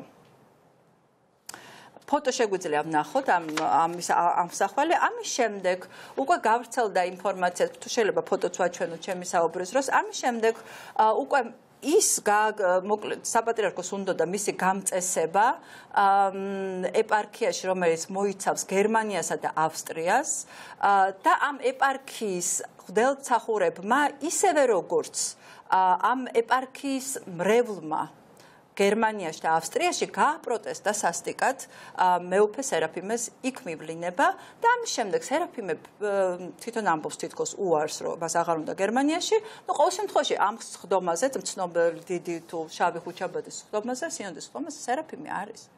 აი, ამაზე ვლაპარაკობთ. აქ არ არის ლაპარაკი ჰომოსექსუალურ ურთიერთობებს. აქ ლაპარაკია თემაზე, რომელიც ისჯება უმკაცრესად ქვეყნის სეკულარული ქვეყნის სისხლის სამართლის კანონით. აი, მითხარით, ეს ამბავი იცოდით, არ იცოდით შიგნით, როგორ შეიძლება რომ არ იცოდეთ. ამ ამბავზე რატომ არავინ არ ილაპარაკეთ? აი, მღვდელმთავრებმა, რომლებიც დღეს ამბობთ, რომ ჩვენ დღეს გამოვედით და ვლაპარაკობთ, იმიტომ რომ გვინდა ბოლოს და ბოლოს სიმართლე იცოდეთ საზოგადოება იმ პრობლემების შესახებ, რომელიც არის ეკლესიაში. ამაზე დიდი პრობლემა არსებობს, როგორც პედოფილია? მოდი ესე ვთქვათ, რომ ვინ თქვა ბოდიში დიდი მონოლოგისთვის, მაგრამ ძალიან მნიშვნელოვანი თემაა. ვინ თქვა, რომ არ გვიმსჯელია და არ აი, რატო არ გამოვიდა? აი, მომიყევით რა იმსჯელეთ სერაფიმესთან დაკავშირებით. ჯერ მე სინოდზე არ ვიყავი და შესაბამისად ეს კითხვები ჩემგამი იმდენად არ არის მართებული, რომ არც არავის არ დაუსვავს. თქვენამე არა, მე მაინტერესებს აი შიგნიდან რა იცოდით ამ ამბავზე და რა მსჯელობა მიდიოდა ამ საქმეზე. ჩემთვის რამდენადაც ცნობილია მეუფე პეტრემ ამ საკითხზე სასაუბრო თემაც კი წამოწიენო, რამდენად ეს მართებულად და შესაბამისად ეს 2017 სინოდის ხდომაზე იყო ეს თემა, ხო? აი, იქნებ იცოდეთ რა იყო. შესაბამისად მე რამდენადაც ვიცი, ძალიან მარტივად იქაც პატრიარქმა მოაგვარა ეს საკითხი, როგორც მოგვარა რასაც პატრიარქი იტყვის, რომ ასე იქნება, ისე ხდება. ანუ იქ ვინმე რომ სჯელობს, მოდი ესე მარტივად თქვა, ისე ნუ წარმოგვიდგენია, რომ ეხლა იქ ყველა უნდა მთავარი შესაძლოა თავის ეს ცოტა უხერხულიც კია, მაგრამ პირველ რიგში ერთპიროვნულად პატრიარქი წყვეტს და ამას ვხედავთ ჩვენს მის განჩინებებში. მეუფე პეტრეს განყენებასთან დაკავშირებითაც და ზუსტად მეუფე სერაფიმეს რაც შეეხება, იქაც თანხმიერად სხვა სინოდის წევრებს შესაძლოა სხვა განსხვავებული აზრები გქონოდა, მაგრამ ამის არც ჩვენ ოქმები გვაქვს. ხო, მოდი მარტივად ვთქვათ. ამ დროს რა უნდა მოხდეს? ჯერ ერთი ის რომ ეს არ არის საეკლესიო თემა და ეს საეკლესიო საქმეა. ეს როდესაც მშობელი განაცხადებს. სერაფიმე არ არის დამნაშავე. არავინ არ ამტკიცებს რომ ის არის უაპელაციო, მაგრამ გამოძიება ამ თემაზე ნებისმიერ საკითხზე, როდესაც ჩვენ ვამბობთ მეუფე სერაფიმეზე, ასევე მეუფე იაკობის საკითხზე. ორივე მხრივ მსვლელობა უნდა ყოფილიყო, რა თქმა უნდა. ხო, მეუფე იაკობის საკითხსაც გადავალთ აუცილებლად. ხო, ანუ მეუფე სერაფიმეს თემა იმდენად მძიმე და რთული იყო. მე მახსოვს ამ საკითხებზე, რა თქმა უნდა, მთელი ესე ვთქვათ, ალიაქოთი იყო პირდაპირ მნიშვნელობით. თუმცა ეს კაცი არათუ განაყენეს მინიმუმ როცა ეჭვიდგება მაღალ იერარქიაზე, ანუ მთავარზე, ასეთი სანამ ეჭვი არ მოიხსნება მასზე, უნდა განაყენო. ხო, ეჭვი მოიხსნება გამოძიების შედეგების მიხედვით, ხო? თუმცა ეს პროცედურები არ მოხდა, ჩვენ არ ვიცით, თუ იქნებ სამდე მართალია ეს კაცი, ხო? თუმცა ამ ხლა ეპარქიას როცა თმობს თავისი ნებით, უკვე ეჭვის საფუძველია. ბევრ რამის, ანუ თვითონვე უნდა გასცეს პასუხი ამ საკითხებს სინოდის წინაშე. სინოდზე ამ თემაზე არ ყოფილა მშენობა. ეს ჭუვაძის განცხადება, რომ ნუ ვიჩიჩქრემით, ზუსტად ეს იყო, არ ვიჩიჩქნოთ. აი რას ნიშნავს? ეს მეუფე თეოდორეს განსახილველი თემა არ არის, ვიჩიჩქნებით, კან ნებისმიერ ეხლა შეიძლება ეს ტკივნეული თემა ეკლესიის წიაღში და თქვენს გაწუხებთ, მეც მაწუხებს და ყველა ადამიანი რა თქმა უნდა დაზაფხული ეს სასიამოვნო თემა კი არ არის, როცა ვსაუბრობთ. თუმცა აქ ნათელი უნდა მოეფინოს, როცა გვეუბნებიან, რომ საკითხი უნდა მოგვარდეს. ვისა აქვს უფლება, ხო, მით უფრო მშობელი ამბობს ამას დედა. და დედა თავის შვილს ავტორიტეტს არ გაუფუჭებს. მოდი მარტივად ესე ვთქვათ, დედისთვის როგორი მძიმეა ამ საკითხზე ესე საუბარი. შეიძლება ვიღაცისთვის სამჯელო ძალიან მარტივი და ადვილია, მაგრამ არა დედისთვის. და დედა რადგან ამ ნაბის დგავს, მინიმუმ სინოდი უნდა დაინტერესებულიყო დედისთვისაც, როგორც მოწმისთვის. როდესაც ამბობს, რომ ჩემ შვილს წერდა და იცის მან ფაქტოლოგიურად აყალიბებს, რომ მე 100%-ით ვიცი. მისი ჯები აქვს. ჯერ პირველ რიგში სინოდი უნდა დაინტერესებულიყო, როგორც სასულიერო უმაღლესი ორგანო სიწმინდის დამცველი. ეხლა პროკურატურა თუ არ დაინტერესდა თავის ბინძური მეთოდების გამო სავაჭრო თემა თუ იყო ეს ეკლესიასთან, ეს კიდე ცალკეული თემაა სახელმწიფოს მხრიდან, უკვე სხვა პრობლემასთან გვაქვს საქმე. მაგრამ რაც შეეხება დაინტერესებას, ხელისუფლებასაც უნდა ჰქონდეს ამის მორალური უფლება ჩვენი მხრიდან, მას უნდა ჰქონდეს ღია კრიტიკა და არა მხოლოდ ერთხელ, არამედ მრავალგზის, სანამ ესე ვთქვათ არ გააკეთებენ და არ განახორციელებენ, ამაზე ოპოზიციური ნაწილიც უნდა საუბრობდეს წესით. და დაინტერესებული ისინიც უნდა ყოფილიყვნენ და მთელი არასამთავრობო სპექტრი ადამიანთა უფლება და დამცველები რატო არ ჩაერივდნენ? მხოლოდ ჩვენზე ხო არ არის? ანუ ყველა მოთხოვნა, როდესაც კანონდარღვევა ხდება, ყველა უნდა იყოს აქ ჩარეული, ადამიანის უფლება მაქსიმალურად უნდა იყოს დაცული, მით უფრო არასრულწლოვანზე როცა საუბარი. და პედოფილიაზე როცა ვლაპარაკობ. და როდესაც მშობელი აკეთებს ამის განცხადებას, ეს სახალხო დამცველსაც პირდაპირ მიემართება. სახალხო დამცველის ვალდებულებაცაა გამოიკვლევს, მეტრისთვისაა სახალხო დამცველი, თუ ასეთ საკითხებს არ იკვლევს და ანგარიშს არ დებს. ხო, აქ უკვე ბევრ დარღვევასთან გვაქვს ჩვენ. აი ხა, მამა ანდრეა, მე ვკითხულობ ინსტიტუტი, სადაც პედოფილის გამოც არ ვამბობ მტკიცებით ფორმაში ჩვენ ვერ ვისაუბრებთ, მაგრამ როცა ეჭვები არსებობს პედოფილიაზე და ის არ გამოძება არ იწყება ამ თემასთან დაკავშირებით არც საერო და არც ანუ სინოდალური, არ ვიცი როგორ თქვენ გამოძიებას. ნუ საეკლესიო სასამართლო არის. განცდა რომ თუ ეკლესიის წიაღში ხარ, ეს ინსტიტუტი იმდენად ხელშეუხებელია, რომ აი ვერამი ვერ შეგეხება, პოლიტიკოსები ვერ დაიწყებენ, იმიტომ რომ ეშინიათ რომ რაღაცა ეკლესიის წინააღმდეგ გალაშქრება არ დააბრალოს მისმა ოპონენტმა. ეშინია სახალხო დამცველსაც ეშინია, იმიტომ რომ ამ თემასთან შეხება არ უნდა. მედიასაც ეშინია, იმიტომ რომ რაღაცა მერე მასე თავდასხმები არ იყოს. არ ვიცი, ყველას ეშინია. აი ასეთ ინსტიტუტში რამდენად არის დიდი შანსი ის, რომ ყველა უკეთურებამ თქვენი ესე თქვათ უფრო ტერმინი რო ვიყოთ, აი აყვავდეს. იქ სადაც სრული დაუსჯელობის სინდრომი არსებობს. ჩვენ უკვე ვხედავთ ამის აყვავებას. დაუსჯელობის სინდრომი ერშიც არის და ბერში. სწორედ აი ეს რადიკალური განცხადებები იმის მანიშნებელია, რომ ეკლესიის შიგნით არც ერთი პრობლემატიკა არ გვარდება. რესპუბლიკელების სანახებოდ უნდა ითქვას ერთ-ერთი ოპოზიციური პარტია, შეიძლება ბევრ რამში არ ვეთანხმებოდეთ, ნუ პოზიციები სხვადასხვაგვარი იყოს და ეკლესიურ თემატიკაზე, თუმცა რასაც ისინი აფიქსირებენ, აი რეალურად სწორი ხაზი აქვს თუნდაც ეკლესიასთან მიმართებაში. ისინი სრულ გამჭვირვალობას ითხოვენ და აი მე რაც მოვისმინე ყოველ შემთხვევაში პოლიტიკური სპექტრიდან ერთ-ერთი ღირსშესანიშნავი, აი ქალების სანაკებოდ განსაკუთრებით, უნდა ითქვას, რომ მას სწორი პოზიციები აქვთ. ანუ ჩვენი მთავარი რა არის აქ კონკრეტულად სახელმწიფოს თუ პოზიციას თუ ოპოზიციას ესე კი არ ვყავთ. აქ მთავარია სწორი პოზიცია ვისა აქ, კონკრეტულ ადამიანებს. ანუ შესაბამისად სწორი პოზიცია ისაა, რომ მართებულად ვილაპარაკოთ. და მართებულად საუბარი რაში გამოიხატება, რომ კონკრეტული პასუხები უნდა გქონდეს ჩვენ კითხვებზე. და დასმულ კითხვებზე არც ესე ვთქვათ, სწორად საუბრობენ პოლიტიკოსები და არც ეკლესიაში შიგნით, იმიტომ რომ ერთმანეთს ევაჭრებიან, რომელია მათთვის მომგებიანი თემა. ანუ გულწრფელები არ არიან თავისაუბრებში და სადღაც უკან წარსულში უკუნეთში გვაბრუნებენ.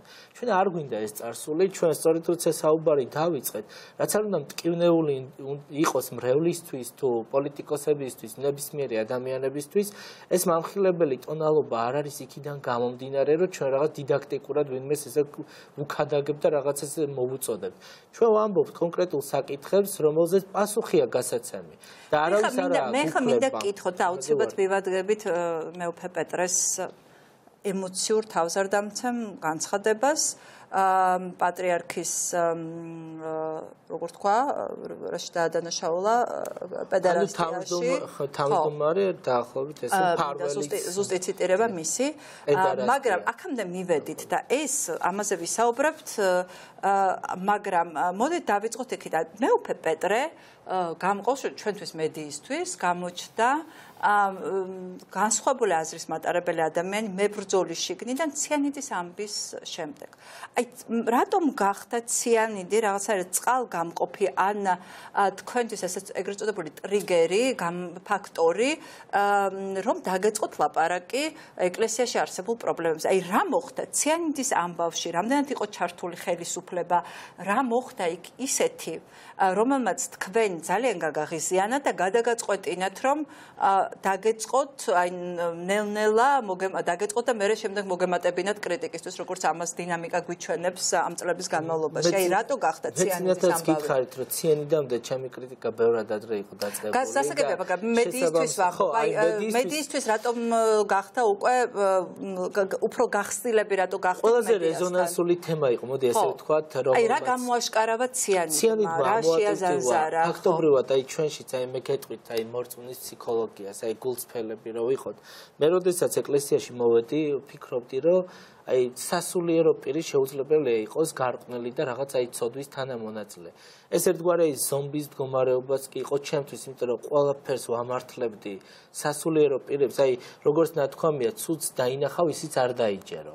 დაახლოებით ამ სიკიკიდან როცა გიქადაგებენ სასულიერო პირები, ძნელი არის შენ ემსჯელო იმ საკითხებზე, რომელსაც ხედავ და უკვე სხვა მიმართულებას აძლევ. ანუ მაშინათვე გადაგაგ სხვაგან რომ ეს არ შეიძლება მან ეს გააკეთოს. შეიძლება დაინახე, მაგრამ მაინც ვერ იჯერებ. ანუ ან არ გინდა დაიჯერო. და შენ წმენაში შენ თვითონ არ ხარ დარწმუნებული, თუ ეს ნახე, უკვე ურწმუნება შემოდის შენ შიგნით, რომ ამ ინსტიტუტმა შეიძლება შენი რწმენა გაგინადგუროს. და შესაბამისად ამ სიკიკით როცა ხარ ადამიანი მე მესმის იმ მრევლისა, ვინც ამ მდგომარეობაში არის და არ უნდათ ამ საკუთარი ხელით შექმნილი კერპის დამსხვრევა. თუნდაც იმის დანახვა, რომ რეალური მოცემულობა, როდესაც ჩვენ დანაშაულს ხედავთ საეკლესიო კანონიკითაც, ხდება განკვეთა ესეთი მსგავსი პირების, მსგავსი მოქმედება უნდა აღიკვეთოს და ჩვენი ზუსტად ანუ ვინც ლაპარაკობს პრობლემაზე, მათი განკვეთა ხდება ეკლესიიდან? ახლა პირიქით ხდება. მოდი ვინც ლაპარაკობს, რომ პრობლემები მოგვარდეს.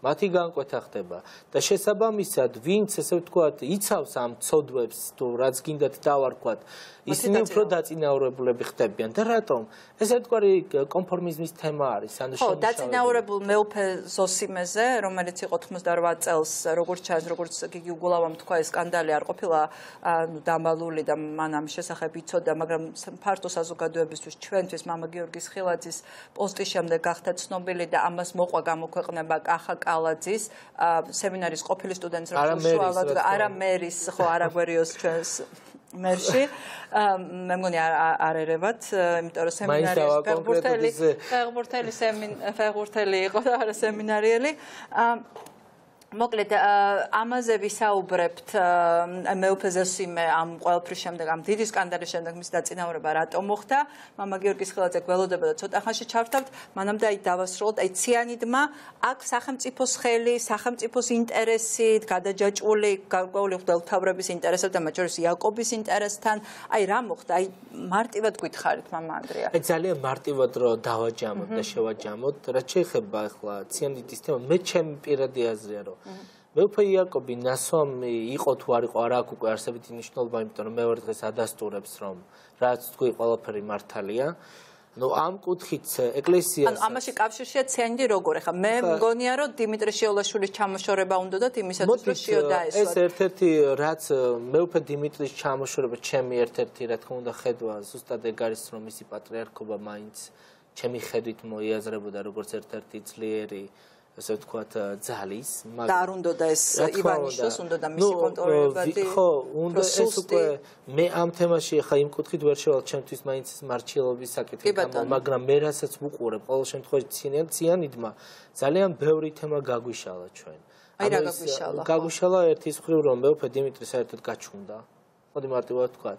მეუფე დიმიტრისთან დაახლოებული პირი იყო მამა გიორგი მამალაძე მამა გიორგი მამალაძე სწორედ ეს ხელისუფლება თხოვდა რომ მეუფე დიმიტრი დაიდანაშაულებინა რომ იყო ეს კონკრეტული მოთხოვნების ნამდვილად რა თქმა უნდა იმიტომ დაკითხავით თვითონ ვასაძე იყო ერთ-ერთი რომელიც მეუბნებოდა რომ დამემოწმებინა ვასაძე პროკურორი და მამა გიორგი მამალაძე ამას პირდაპირ ამბობს ხო ეს ნათელია არა ის ვასაძე არა კომბლიანი ვასაძე არა რა თქმა უნდა მეორეს მხრივ მანამდე მეუფე იაკობის განცხადება გახსოვთ თქვენ სიძეობა არ არის იმუნიტეტი ანუ ეს ყველაფერი მიეწყო შიდა დაპირისპირება ანუ შიოლაშვილამდე დიმიტრი შიოლაშვილამდე იქაფალდნენ ძალების გადანაწილება უკვე შიგნითვე მიდიოდა რომ ბევრი ისეთი ადამიანი ვინც მანამდე პატრიარქთან ახლოს იყო ფაქტობრივად უკვე ხაზი იზრდებოდა მეუფე დიმიტრი კრებდა ძალაუფლებას თვით საპატრიარქოში შიგნით რაც გარკვეული ძალებისთვის უკვე საფრთხეს წარმოადგენდა ჩემის აზრით მათ შორის იაკობისთვის და ზუსტად ახლა შემდგომში გამზარდია სიზმარი რაც ჩვენ ვიხილეთ და იმ სიზმრით დაიწყო ძიება რეალურად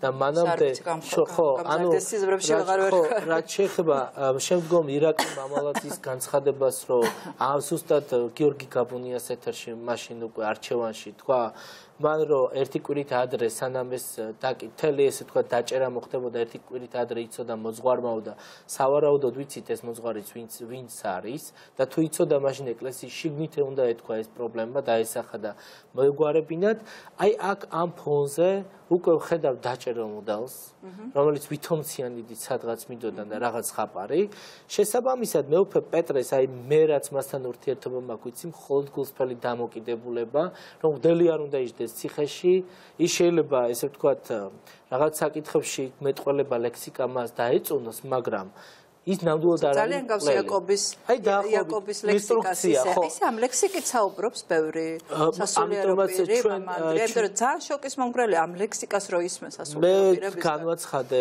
და ღიადაც დავწერე რომ საპატრიარქოს ადმინისტრაციისთვის უცხო არ არის ეს ლექსიკა ანუ სადაც აი პატრიარქის გარშემო მყოფები არიან შესაბამისად დედის გინებაც უკვე აი მღვდელმთავრისგან როგორია დედებს იკითხავს სხვა მღვდელმთავრებისა აი ამ ტექსში რო შინაარსობრივადაც ჩავყვეთ ძალიან საინტერესო თემატიკა იყო რომ იგივე მეუფე იაკობი გვეუბნება იქ მოკლაზე ფარცხალაძის ესე თქვა თავის მოჭრაზე მეორე საკითხი იქ რაც გაშალა მეუფე ანდრია წამოწია კარგ პოზიციაში ხოლო შიო და დანარჩენი ეპისკოპოსების დედას იკითხავდა ანუ აქ უკვე იმდენად ფართო საკითხებია მოკლედ ესე ვთქვათ რომ შევიდეთ უფრო ავგიას თამაში შევალ ხო ძალიან ბევრი თემები შეიძლება გაიშალოს შესაბამისად აქ უკვე მეუფე პეტრეს პოზიცია რა იყო მეუფე პეტრეს ხედავ დასჯილ პოზიციაში ნუ ჭალებში მეუფე პეტრეს ეს ღია განცხადებები ფაქტობრივად სინათლე შემოქონდა მას ამ საზოგადოებაში ეს მამალაძესთან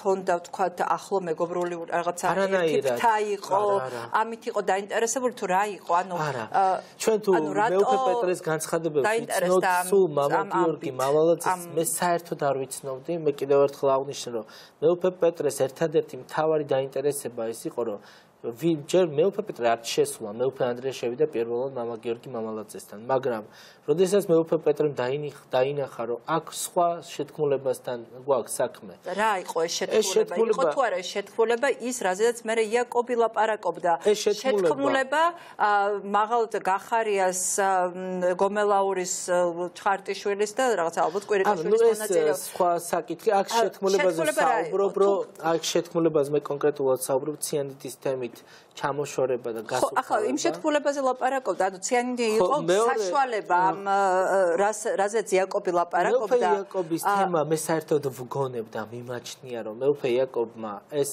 ერთგვარად გამოიყენა პატრიარქის წინაშე თავისთვისაც. ნუ აქ პროკურატურა ცალსახად უნდა დაინტერესდეს, მაგრამ კიდე ქვეტექსტი მე აქ ვხედავ სულ სხვა რაღაცას, რომ მეუფე იაკობმა შესაძლოა პატრიარქს საერთოდ უნდა გადადგმა. მე ამასაც არ გამოვრიცხავ და ღვთისნებად ჩავთვლიდი.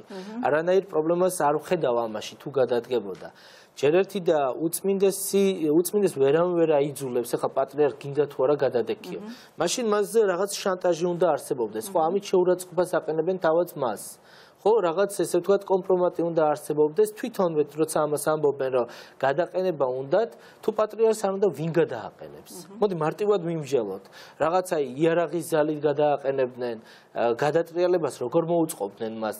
და რა შეთქმულებაზე უნდა იყოს საუბარი თუ იტყვის რომ არმი და მორჩა ხო ანუ ერთადერთი არის თავარი მემკვიდრე დაასახელებინო ის ვინც ვინც გინდა რომ იყოს მემკვიდრე. რა თქმა უნდა ეს უკვე მისი პოზიცია დაასახელა მან ვინც უნდა ხო უკვე ცალსახაა ჩვენ ხედავთ მან დაასახელა ვინც უნდა ალბათ მას დიმიტრი შეოლაშვილი უნდა და მისი ძმისშვილი ხო თუმცა მან თავიდანვე განაცხადა უკვე ციანდიზის თემა რომ დაიწყო მე საერთოდ ამ თემისგან თავისუფლებიო პატრიარქობის ამბიცია არ მაქვს ეს მე უკვე დიმიტრის განცხადება იყო ციანდის შემდეგ ხო ციანდის შემდეგ ხო ანუ ის მიიყვანეს იქამდე რომ არამისთვის სასურველი კანდიდატი დაესახელებინა არამედ დაესახელებინა ის ვისაც უნდა და შიო და როგორც იაკობი ამბობს ეს იყო ხელისუფლების სურვილი და ივანიშვილის წარმოადგენლების სურვილი უკვე სამჟელო თემაა მაგრამ მეუფე პეტრეს რაც შეეხება ვხედავთ რომ პოზიციას და ოპოზიციას ცალკეულ პოზიციებს აყალიბებენ მეუფე პეტრეზე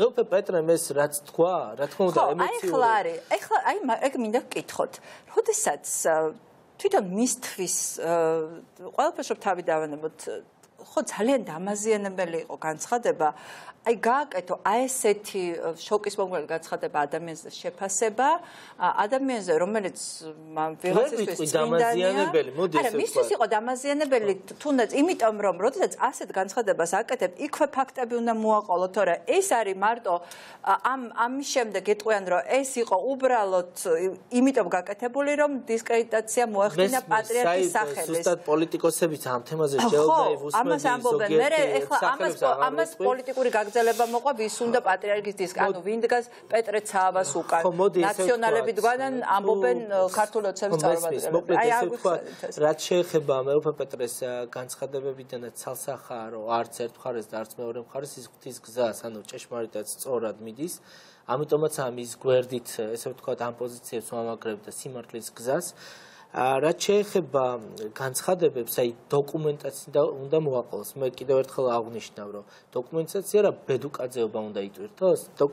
როცა ამბობს ის არსებობს მოწმეები და სინოდში შიგნით უნდა მოხდეს მსჯელობა, ზუსტად ამ დოკუმენტაციაზე საუბარი ჩემთვის პოლიტიკოსების განცხადებაც კი გაუგებარია. ანუ რა ენაზე საუბრობენ საერთოდ ვერ გებულობ. რა უნდა ქნას მეუფე პეტრემ ვიდეო ჩანაწერები უნდა ტელევიზიით გაუშვას და სისხლის სამართლის საქმესთან უნდა გქონდეს პირადი ცხოვრების ესე ვთქვათ ხო მაგრამ რაღაც თქო და დაამტკიცეს ხო და ჩვენ როდესაც ამას ვამბობთ ანუ როდესაც ამბობს მეუფე პეტრე დავამტკიცებ მას ხო არ თქვენს არ დავამტკიცებ და ვიჭორავე მეუფე პეტრემ ცალსახად და პირდაპირ თქვა რომ არ მომეც ამის საშუალება სინოდში ზუსტად როდესაც მიდიოდა რომ მომეცით მე ამ თემაზე წამოწია მან საკითხი და რა თქმა უნდა მან წინასწარ იცოდა რომ სინოდის წევრებისთვისაც ეს იქნებოდა შფოთის ეს იყო პირველი შემთხვევა როდესაც სინოდზე მან ეს საკითხი დააყენა ეს იყო პირველი და უპრეცედენტო შემთხვევა როდესაც ვერავინ ვერ ბედავდა ამ საკითხზე საუბარს სინოდში შიგნით შეიძლება პროცედურები უნდა დაწყებულიყო ეს ემოციურად კანონი დაირღვა რეალურად საეკლესიო კანონმდებლობა საერთოდ გათელეს სინოდის წევრებმა იმიტომ რომ მას არ მიეცა საშუალება საეკლესიო კანონითვე დაემტკიცებინა მეუფე პეტრე ხო არ ამბობს რომ იურიდიულად დავამტკიცებ აქ და ეხლა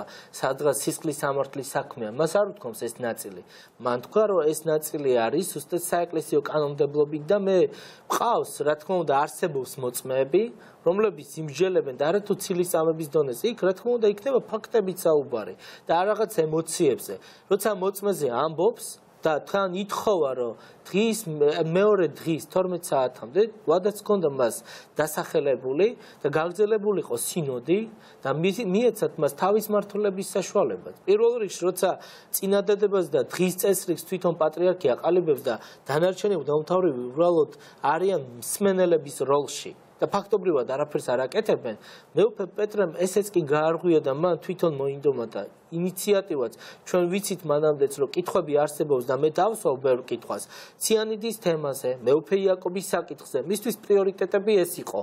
მოდი ასე ვთქვათ და როდესაც ამ საკითხებზეც აღარ იყო მსჯელობა და მესამე თან მწვავე თემა იყო რაც მან დაასახელა, ხო როცა გამოვიდა და დაირღვა პროცედურები თან ახსენა რომ დამთავრებიდან გადამაყენა მიზეზიც ხო უნდა დაესახელებინა რის გამო ზუსტად ამ ფაქტის ესე ვთქვათ მოყოლა ბუნებრივი იყო მისი მხრიდან და სწორედ ეს არის მათთვის ყველაზე არ ფიქრობთ რომ მან ნაჩქარევი ემოციური მე არ ფიქრობ ნაჩქარევი არა თუნდაც ტაქტიკურად განცხადება არა შეიძლება ეს ტაქტიკურად ჩვენ პოლიტიკოსები არ ვართ ჩვენ ვართ ქრისტიანები მოდი აქედან დავიწყოთ შეიძლება ვიღაცისთვის ეს ტაქტიკური შეცდომა იყოს მაგრამ ჩვენთვის ეს პროცედურული სისწორე იყო იმიტომ რომ საეკლესიო კანონმდებლობით და კანონიკით კიდევ ერთხელ ვამბობ რომ დაირღვა პროცედურები მას არ მიეცა ამ საკითხის გაშლა სინოდის წევრები ვალდებულები იყვნენ არ არსებობს ცოცხალი წმინდანი ჯერ ეს რა ცნებაა საერთოდ ანუ როდესაც ამ საკითხებს საუბრობ და მით უფრო პატრიარქი ხდება თუ ნებისმიერი ჩვენთვის ყველაზე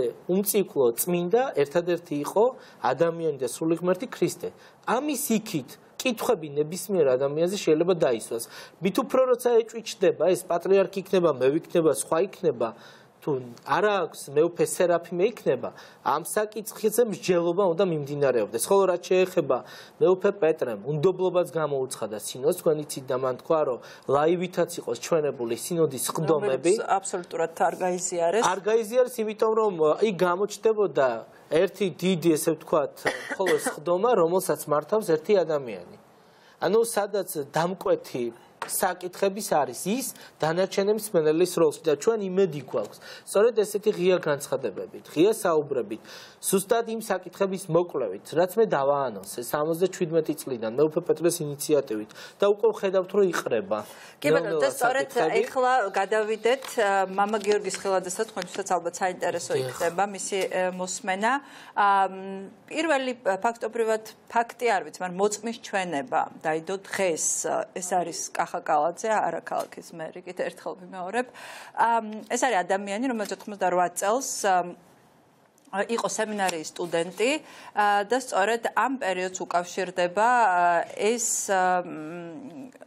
როგორ ვთქვათ მხილება რომელიც დღეს გავიგეთ და რომლის ასე ვთქვათ მზის სინათლეზე გამომტანი არის მამა გიორგის ხილაძე. მამა გიორგი მოგესალმებით, ძალიან დიდი მადლობა რომ მიუხედავად იმისა რომ დღეს ჩამოხვედით საქართველოში დღესვე ჩაგვერთვეთ, იმიტომ რომ ძალიან მნიშვნელოვანია თქვენი განცხადებების მოსმენა. მამა გიორგი, რატომ მაინდა-მაინც დღეს? აი ხა ჯაჭვი იკრება, აი მეუფეზე ზოსიმემაც, რომ ის აუცილებლად მოგასპედინებთ, რომ მის განცხადებას, მის ასე ვთქვათ, პასუხს თქვენს ბრალდებებზე, თქვა რომ ეს ჩემს წინააღმდეგ კი არ ხდება ყველაფერი, ეს არის პატრიარქის წინააღმდეგ დაწყებული კამპანიის ნაწილი. აი რატომ დღეს, რატომ მეუფე პეტრეს განცხადების შემდეგ გახდა ცნობილი ფართო საზოგადოებისთვის, თუ როგორც აღმოჩნდა შიდა წრემ ეს ამბავი იცოდა. მამა გიორგი გისმენთ დაგლოცოთ უფალმა დიახ მოგესალმებით დაგლოცოთ უფალმა ეს არ იყო პირველი ცდელობა ჩემი მხრივ ამ თემაზე მე არაერთგზის დამიწერია მიქადაგია მისაუბრია აქ რა მოხდა უბრალოდ იმამის მერე, 88 წლის მერე, რამდენი წელია ხო გასული? 30 წელი, 31. და მე არ შემიწყვეტია დიახ, არ შემიწყვეტია მე ამის გარშემო საუბარი, იმიტომ რომ ეს რაღაცნაირად ჩემი ცხოვრების ბედისწერად იქცა. და არაერთგზის გამო მიქვეყნებია ეს თბილისის ფორუმზე, მე აქტიურად წერ თბილისის ფორუმზე, ვქადაგებ, ასე ვთქვათ, პოლიტიკის განყოფილებაში, ადრე უფრო რელიგიის განყოფილებაში, მე ვწერდი კომენტარებს და რამდენადაც მოწყვეტილი ვარ საქართველოსთან, ვცდილობ ქართველებთან ამით მქონდეს კავშირი და ასევე სხვა საშუალებებითაც ბუნებრივი ეკლესიაში, თქვათ, საუბრებში, პირად საუბრებში, ქადაგებებშიც, თქვათ, ეს საკითხი მაგრამ მედიამდე ეს ასე ახლოს მედიამდე ასე პირველად საჯარო სივრცეც Facebook-ი ხო Facebook-ზე დაწერა კიდე სხვა რამეა ვიდრე თბილისის ფორუმზე აი ესე ახლოს არასდროს არ ყოფილა ეს საკითხი საჯარო ინტერესთან აი თქვენ რატომ მაინდა-მაინც აი პეტრეცააბას სკანდალის შემდეგ არის ეს ამბები რატომ ეხლა გადაწყვიტეთ რომ უკვე Facebook-ზე დაგედოთ რაც ავტომატურად ნიშნავდა რომ ის გახდებოდა მედიის ყურადღების ცენტრში მოექცეოდა მედიის ყურადღების ცენტრში მე სიმართლე გითხრათ არ მოველოდი ასეთ ინტერესს არც პრესისგან არც საერთოდ საზოგადოებისგან იმიტომ რომ რამდენჯერმე მაქვს მე ამ საკითხზე ყურადღება გამახვილებული თუ წერილებით მიმართავს თქვა საპატრიარქოსაც მიმართე ბოლოს 2006 წელს მიმართე საპატრიარქოს ასე თქვა ოფიციალურად ქორეპისკოპოსს გაუგზავნე მეუფე თეოდორე ჭუაძეს ამ საკითხის გარშემო რა მოკლევა დაწყებულიყო ახლა არ დავწვიმანდები რა მაიძულა კიდევ ერთხელ გამეკეთებინა ეს იმ დროს და უბრალოდ მე გუშინ ეს ასე თქვა კიდევ ერთხელ დავდე ეს ხელწერილი და მცირედი კომენტარი წაგუძღვანე წინ რომ კიდევ ერთხელ წარმომეჩინა ვთქვათ ეს ისტორია ის საკითხი რაც გარკვეულად კავშირშია იმ ისტორიასთან რაც ბოლო პერიოდში სამწუხაროდ ასე დატრიალდა საქართველოში. კარგით, მოგვიყევით ამ ისტორიის შესახებ მამა გიორგი და როგორ გახდა მაშინ 88 წელს ეს ისტორია თქვენთვის ცნობილი და იყავით თუ არა ამ პროცესებში ჩართული, რომელიც ამ ისტორიის მოსმენის შემდეგ, ანუ ამ ისტორიის შემდეგ განვითარდა.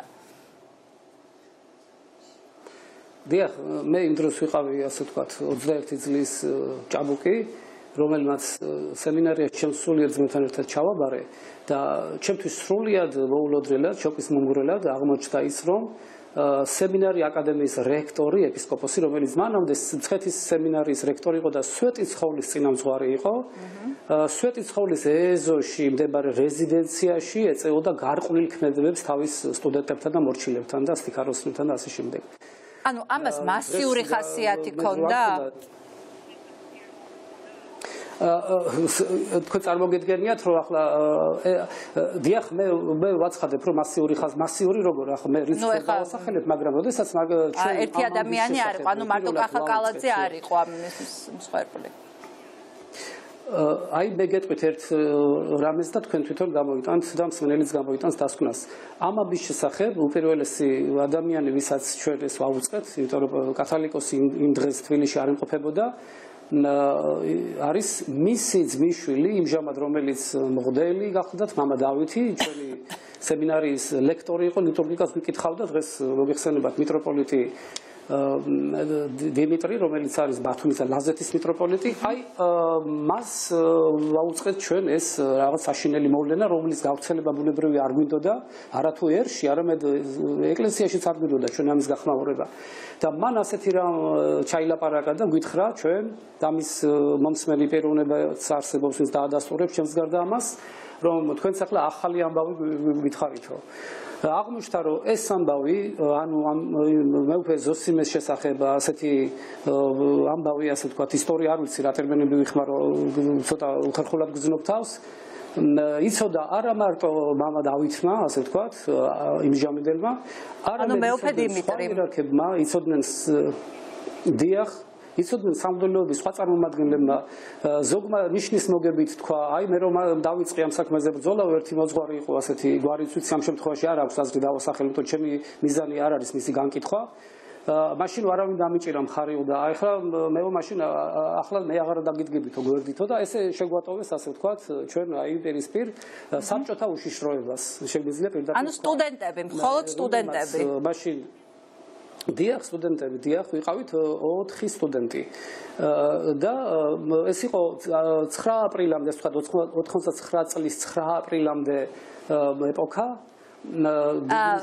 უკაცრავად, მამა გიორგი, ეს იყო თქვენი კახა კალაძე იყო თქვენი მეგობარი და მან მოგიყვათ ამის შესახებ, ხო? დიახ, ვიცით როგორ კახა კალაძე ჩვენი სულიერი ძმა უახლოესი და მეგობარი, არ ვიცი როგორც თქვათ ახლა დღედაღამრო ერთად ვიყავით და ერთად ჩავაბარეთ სემინარიაში, ერთი მოძღვარი ყავდა და ერთად ლოცულობდით და ერთი სული ჰქონდა და ერთი რა ვიცი გული და ეკლესიურად ასე ვთქვათ ვაზროვნებდით ერთნაირად. აი მას ეს ახალგაზრდა ადამიანი, რომელიც დაახლოებით 17-18 წლის იყო მაშინ, აიყვანა სტიქაროსნო თავის პირად მძღოლად, მეუფე ეზოსიმემ და ჩვენ შევატყვეთ, რომ ეს პიროვნება, ესე იგი ახალგაზრდა ადამიანი, რომელიც გაეკლესიურდა რაღაცა 1-2 წლის წინ, ცოტა იცვლის ცხოვრების ნირს, ასე ვთქვათ, რაღაც აღარ იქცეოდა ისე როგორც ეკლესიური ადამიანი უნდა იქცეოდეს, მე განკითხვისთვის არ ვამბობ და რამის ისეთ ცუც არ აკეთებდა, თქვათ, მაგრამ ნუ ვაწყობთ რომ რაღაც უჭირდა შინაგანად და რაღაცის თქმა ერიდებოდა.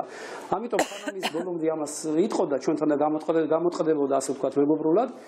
მანამდე ჩვენ შევედით კაბინეტში, ჯერ შევიდა ჩვენ შორის ყველაზე უფროსი ვინც იყო და ის სტუდენტი და ის შევიდა ასე ვთქვათ მეუფეზოსიმესთან და ისე საუბრა აი ამ თემებზე და მოკლედ მეუფეზოსიმე გაწყდა მაშინ მორალურად და მას უთხრა რომ აი შენ გაბარებო სემინარი აკადემიას შენ მართეო სტუდენტს ეუბნება ასეთ სიტყვებს დასკვნა თქვენთვის მომინდვია და მე შემდეგ შევედით ჩემი უმცროსი სულიერი ძმა რომელიც 18-19 წლის იყო და მე და ჩვენთანაც ასე ვთქვათ დაიწყო ძალიან პატარები იყავით სინამდვილეში დათმო ასე ვთქვათ ყველანაირი პოზიცია დიახ დათმო ყველანაირი ასე ვთქვათ პოზიცია ჩვენი მხრიდან რა თქმა უნდა არ იყო არანაირი შეურაცხყოფა არანაირი არ შეყვირება ღმერთთან დამიფაროს ეს ჩემს მე უფროსი ადამიანისადმი არ მახასიათებს საერთოდ ვინც მისცემს ასეთი რა მით უფრო იერარქისადმი და ჩვენ სიტყვა მივეცით მას რომ ის გადამდგარი იყო ამ თანამდებობიდან როგორც მისთვის შეუფერებელი და ის ეწეოდა სტუდენტების გარყვნას მომავალი სამღვდელო პირების გარყვნას და ის წასულიყო მონასტერში მოენანიებიეს თავისი ცოდვა და ჩვენ არავის ვეთყოდით ამის შესახებ ჩვენ ეს პირობა მივეცით მას ეს ასე ვთქვათ ყური ჩამოგივარდათ გაიწო. სიტყვა მივეცით და ამ სიტყვას ბოლომდე შევინარჩუნებდი მე პირადად, მაგრამ შემდეგ გავცელდა ასე ვთქვათ ეს ხმა იძულებული გახდა ჩვენი სულიერი ძმებიდან ზოგიერთი რომ ეს ამბავი ასე ვთქვათ დაედასტურებია წინამდე შემთხვევაში ჩვენ გამოდივდით ცილით წამებლები. და ამას რაც მოყვებოდა კიდე ეს წარმოგედგინა უკვე და ამიტომ მეც იძულებული გავხდი რომ დამედასტურებინა ეს ისტორია რამდენადაც წინამდე შემთხვევაში დარტყმის ქვეშ ვაყენებდი ჩემს სულიერ ძმებს რომ აღარაფერი თქვა საკუთარ თავზე. კი ბატონო, ამის შემდეგ მან დაწერა ხელწერილი, ხო?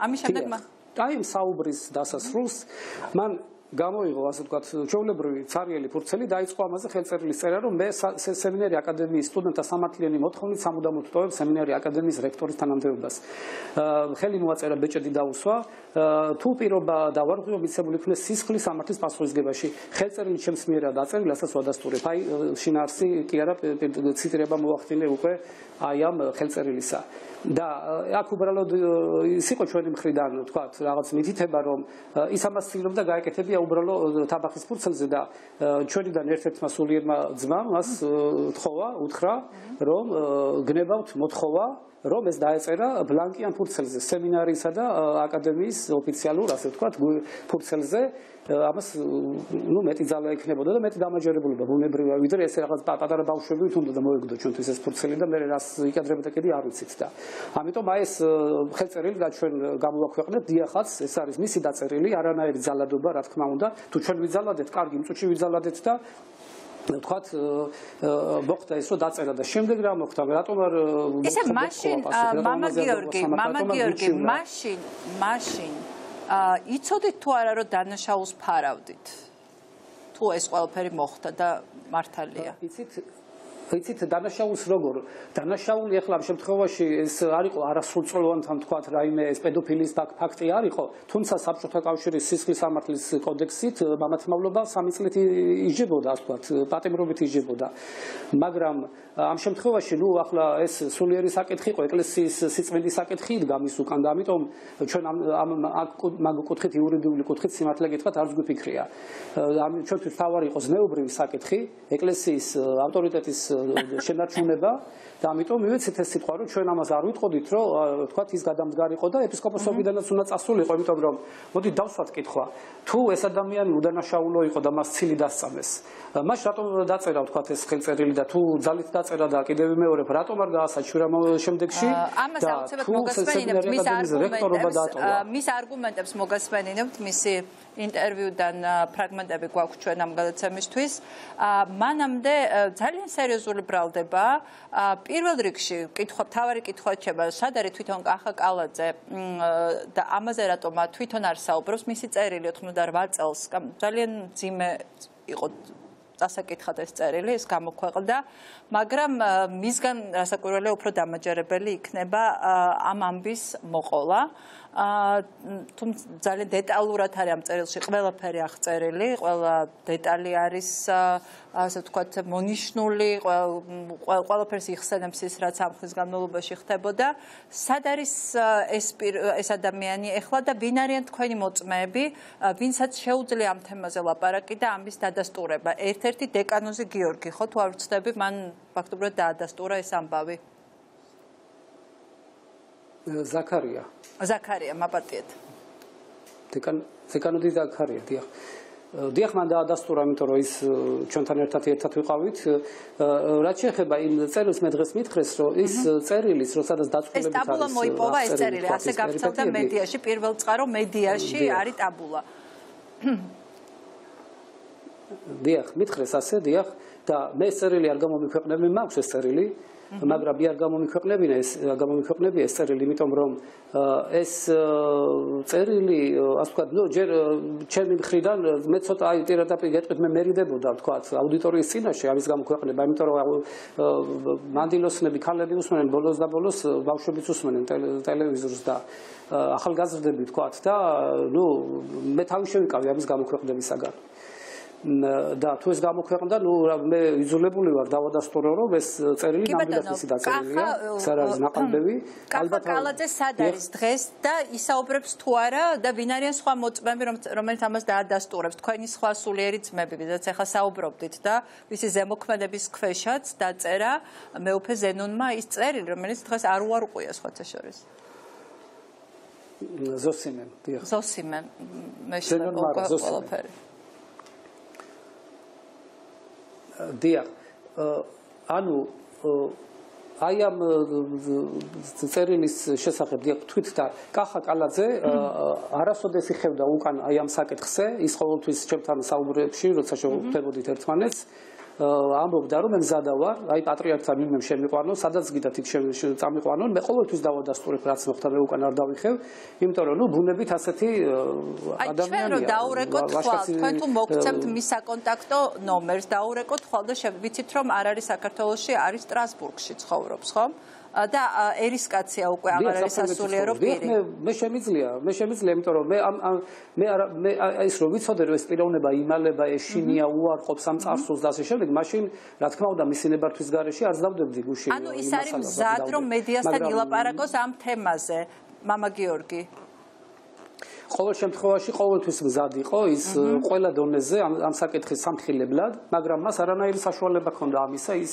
ისევე როგორც ჩვენ და დღეს პირველად დაინტერესდა მედია ამ საკითხით ჩემს მიმართ და მე კიდე ხავს ვსვამ ერთხელ რომ არაერთხელ მე მქონია ამ საკითხზე ასე ვთქვათ מחვილ კი ბატონო მოდით ჯერ პატარა ფრაგმენტი მოვისმინოთ ამ წერილიდან და შემდეგ მეუფე ზოსიმეს მისი კომენტარი და მისი პასუხი თქვენს ბრალდებებზე და შემდეგ გავაგრძელოთ საუბარი ზოსიმე მომად გაუკნიდან, მომხვია ხელები და თავზე მაკოცა. ერთიანად გავწიწდი და ყელში ბოღმა მომაწვა. შემდეგ მომკიდა ხელი ხელზე და მითხრა: "მოდი მოგეფეროო და შემიყვანა გვერდით სამზარეულოში, სადაც მოყვა ბოზი ქალი ვითხვევნა კოცნას, სადაც შუქი ჩააქრო და ისევ ალერსიანად მეუბნებოდა, რა ჟუჟუნა თვალები გაქვს, გიშრის თმა გაქვსო და ასე შემდეგ. მე მეშინოდა იმის, რომ არაფერი მომეწია ამ გათახსირებულისთვის და მეშინოდა დაჭერის. როგორღაც ვაიძულე მომშორებოდა, შემდეგ წამოვედი და მთელი ღამეები არ მეწინა. დამიწყო ხვევნა კოცნა, ეპისკოპოსის კაბით იყო. სურნელოვან ნელსაცხებელში შემზადებული თმები გაიშალა და გადმომაფარა სახეზე. ეს უკვე მეტი იყო და წამოვაგდე ფეხზე. მხოლოდ მაშინ მოეგო გონზე ავადმყოფი და ცდილობდა მღელვარებისგან არეული სახე დამშვიდებოდა. პირველი ვარ, რომელმაც ვამხილე მამათმავალი ეპისკოპოსი და ჩემამდე რამდენ სტუდენტს გახრწნილა და გარყვნიდა. ეს იყო ერთადერთი ეს წამალაიძის შემოგზავნილი რამდენი სამი ახალგაზრდა იყო, რომელთაც არ ვიცი, ესე იგი, რა მისნები ამოძრავებდათ, მე ხლაც არ ვიცი და აი იმ დროს ეს ის დრო იყო, ურთულესი დრო იყო, მაშინ ჩვენთან ის მიტინგები მიდიოდა მთავრობის სასახლის წინა და ეს სტუდენტების გარკვეული ნაწილი, მათ შორის ესენი უმეტესად აქტიურობდნენ და იქ დღე და ღამე იქ იყვნენ და როდესაც ჩვენ მოვთხოვეთ მათ, ახლა მე როგორც რექტორმა მაშინდელმა მე ვალდებული ვიყავი მომეთხოვა, რომ სემინარიისათვის პატივიეცა და შინაგანაწესი ყოფილიყო დაცული სემინარიისა. აი ამან იცით ისეთი შექმნა, დაძაბულობა შექმნა და ისეთი აზრი გაუჩინათ, რომ თითქოს ამ ეროვნული მოძრაობისადმი რაღაც თითქოს ინერტული ვიყავი, არ ვიყავი ისე კეთილად განწყობილი და აი ეს დაძაბულობა შემდგომ გადაიზარდა იმ დროებასა და ცილის წამებაში, რაც მე ამას მოყვაყელა. დღეს გავწევთ გიორგის ხილაძე, მამა გიორგის ხილაძე ამბობს, რომ საკმაოდ ხმაურიანი ბრალდება სოდომ-მორცოდოში და დანაშაულება კახა კალაძესთან. არც ვიცი, იცით, ეს იყო, არ ვიცი 30 თუ 31 წლის წინ. არც ის გიორგის ხილაძე მახსოვს, არც ის კალაძე მახსოვს, საერთოდ წარმოდგენა არ მაქვს, არ ვიცი და ერთადერთი ეს იყო აი ჩვენ რომ მოვთხოვეთ სულიერობა და შინაგანაწესის დაცვა და იცით აი ეროვნული გზნობა ხომ არის უსათუდესი, მაგრამ სულიერობა იმაზე მეტი არის. და აი ეს აქ მოხდა რაღაც, აი სულიერობას დაუპირისპირდნენ ესენი და ის მტრობა აქეთ გადმოიტანეს, აქეთ ჩვენსკენ გადმოიტანეს და მე ყველაფერი რა ვიცი გადრეს და მე უფრო შეიძლება რომ ყოველს ამბობდეს მამა გიორგის ხილაძე, როგორ ფიქრობთ თქვენ? გიორგის ხილაძე მე მგონია ვიღაცების წაქეზებით და იმით მოქმედებდა, ეს იყო ანტიეკლესიური გამოსვლა, იცით, ეკლესიის წინააღმდეგ იყო გამოსვლა, ეს არ იყო მარტო მეუფისა. თუ ჩვენ იმათ დავეთანხმებოდით და მხარსაუბავდით, შეიძლება ესე არა, მაგრამ საერთოდ ეკლესიის წინააღმდეგ იყო გამოსვლა. ამ სტუდენტების გამოსვლამდე უკვე მქონდა სურვილი, რომ იქიდან წამოსულიყავი. მე უფრო იგივე ქრისტეფორე წამალაიძის და მამა გიორგი მსხილაძის შემთხვევაში ამბობენ, რომ ამ საქმეს ძალიან ბევრი მოწმე ყავს და ადასტურებენ. ამათ როგორ უპასუხებთ? არანაირი მოწმე, არანაირი, აბსოლუტურად, აი, არანაირი მოწმე. ეს ფაქტი არ მომხდარა. აბსოლუტურად არაფერი, ესე იგი, ხომ გეუბნებით, აი, ჩვენი ეს მოთხოვნები, ჩვენი ეს რაღაცა ის, რომ სულიერ წესსა და კანონს დამორჩილებოდნენ, ამის წინააღმდეგ იყო ეს ყველაფერი მომართული და ასე გამოხატული. და ეს ადამიანები რატო ამბობენ მაშინ, რატო თქვენს წინააღმდეგ რატო საუბრობენ, როგორ ფიქრობთ? მე მგონია, რომ ახლა მე არ მინდა იცით მეუფე ქრისტეფორეს გარდა კიდე სხვებიც იყვნენ ისინი, ისეთები, რომლებიც ეკლესიას მტრობდნენ. ეკლესიას ძალიან ცოტა ყავდა მეგობარი და ნამდვილ ეკლესიას ყოველთვის ტერი ყავდა მეტი, იცით და ამათ უკან ესენი ვერ გაბედავდნენ ამას ასეთ იმას, რომ არ ყოფილიყო ვიღაცა და მე არ მინდა ახლა დასახელება, თვითონ ახლა მეუფე ქრისტეფორესაც მიუხედავად ამისა, მე მაინც არ ვიკადრებ და რაღაც ისეთსაც არ ვიტყვი, მაგრამ იმასაც რაღაც ამოძრავებდა და აი ესენი ეს ახალგაზრდები იყვნენ იმათი სურვილების განხორციელებლები, ამსრულებლები და ამათ რომ კარგი აღზრდა ქონოდა სულიერი, ამათ რომ კარგი სულიერი წინამძღოლი ყოფოდა, რა თქმა უნდა ამისგან დაცული იქნებოდნენ ისინი და რაში დაჭერდა თქვენ წინააღმდეგ ესეთი ამ თემაზე ეხლა საუბარი, როგორ ფიქრობთ? ეს ყველაფერი პატრიარქთანაა დაკავშირებული, იცით, აი ეხლა ეს ის უნდათ გამყარონ ის აზრები და ის მცდარი ისინი რაც ბრალდებანი და აქ რა თქმა უნდა ამასაც იშვილებენ, თორემ მე არ მგონია რომ მე უკვე ვინმე საინტერესებდეს ეხლა ძალიან. კი ბატონო, ეს იყო მეუფე ზოსიმეს პასუხი თქვენს ბრალდებებზე, ის რომ შევაჯამოთ. ანუ მე რაც გავიგე აზრი, რო თქვა რომ 3 სტუდენტი შეხვედით მასთან კაბინეტში და მოითხოვეთ მისი გადადგომა და ხელწერილის დაწერა, რომ იმის გამო რომ თქვენ არ მოგწონდათ მისი მოთხოვნები და თქვენ რაღაცა აი ის მითითებები, რასაც ის გაძლევდათ, არ მოგწონდათ. ნუ ხა პირდაპირ ვიტყვი, როგორც არ ვიცი, ხა 3 სტუდენტი რო შევიდეს რექტორთან და უთხრეს რომ მე თქვენი რაღაცა არ მომწონს როგორც მართავთ, რა მოთხოვნებსაც გვიყენებს და გადადექით და ისიც გადადგეს. კომენტარს გააკეთებდით. დიახ. აი ამ ჩანაწერმა რაც ახლა მომასმენინეთ, კიდევ ერთხელ დამიდასტურა მე პირადად და ალბათ თქვენს და მსმენელის შესაბამის დასკვნას გამოიტანს, რომ ეს პიროვნება სამწუხაროდ ცრუობს და ის მტყუანია ყველა იმ შემთხვევაში, რაც აღწერილი არის ჩემს თუ აი კალაძის მონათხრობში. იმიტომ რომ ჯერ ერთი ის ამბობს რომ მიტინგებზე ჩვენ დავდიოდით და რომ დავდიოდით ამის გამო ვაცნობით ლექციებს. მე არ მეხსენდება რომ ლექცია გამეცდიდო სასულიერო სემინარიაში და ის ისეთი მკაცრი, ზედმეტად მკაცრი რექტორი იყო, ამას ვერავინ ბედავდა არათუ ჩვენ რომლებიც მის ბანაკში არ ვიმყოფებოდით. ახლა არ ვიყავით მისი სულიერი შვილები და ამას გულისხმობთ, რომ მტრები არ ყოფილვათ, რა თქმა უნდა. მას პატივსცემდით როგორც ეპისკოპოსს და როგორც რექტორს. და მეორეც აქ ტყუილი იცით რაში მდგომარეობს, ვისაც ოდნავი შეხება ქონია მიტინგებთან საერთოდ და იმ დროსაც ასე იყო. ეს მიტინგები ყოველთვის იმართება საღამო ხანს. გინახავთ დილას სისხამდილას გამართული მიტინგი, სემინარიაში ლექციები იწყებოდა მაშინ, როცა ყველა უმაღლეს სასწავლებელში იწყება დილით და ჩვენ როცა დავდიოდით მიტინგებზე, არანაირად ეს ხელს არ გვიშლიდა რომ სემინარიაში აკადემიურად ჩამორჩენოდით სწავლის პროცესს.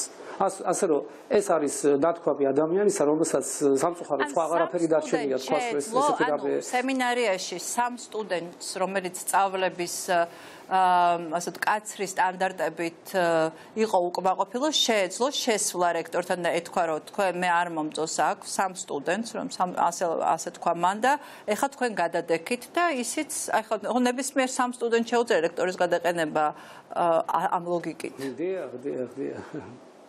რა თქმა უნდა, ასე აბა როგორ მაშინ რა გამოდის, რომ ჩვენ ესე იგი ავიყვიატეთ და ისიც რატო დაგვემორჩილა, რატომ გადადგა. როგორ ახლა თქვენ წარმოიდგინეთ, თქვენ რექტორი ხართ და ვიღაც 3 სტუდენტი შემოდის და გეთანხმებით თქვენს მსჯელობაში, ეს სრულიად არაბუნებრივი, არალოგიკურია და ის რომ ესე იგი მე პირადად ცილის სწავლებლად მაცხადებს, ამაზე გეტყვით და ორი სიტყვით ვიტყვი ჩემს სულიერ ძმებზე რომ მე იმ ადამიანებს ვიცნობ როგორც წესიერ პატიოსან ადამიანებს ცილის წამება მათთვის არათუ არ მე არ შემიმჩნევია სხვებსაც არავინ შეუმჩნევია არც მათ ახლობლებს და არავის და გამოიკითხონ ბატონო ზოსიმემ გამოიკითხოს თუ ვინმეს აღმოაჩენს რომ ცხოვრებაში მე არათუ ცილი დამეწამებიოს ვინმესათვის არამედ ტყუილი მეთქვას სიყალბე ჩამედინოს მე ასე ვთქვათ ყველანაირად წავიღებ ჩემს სიტყვებს უკან. კი ბატონო, მამა გიორგი თქვა, მან თქვა რომ თქვენს უკან განან გარკვეული ძალები და დასკვნა იყო ისეთი რომ მე არავის არაფერში არ ვაინტერესებ,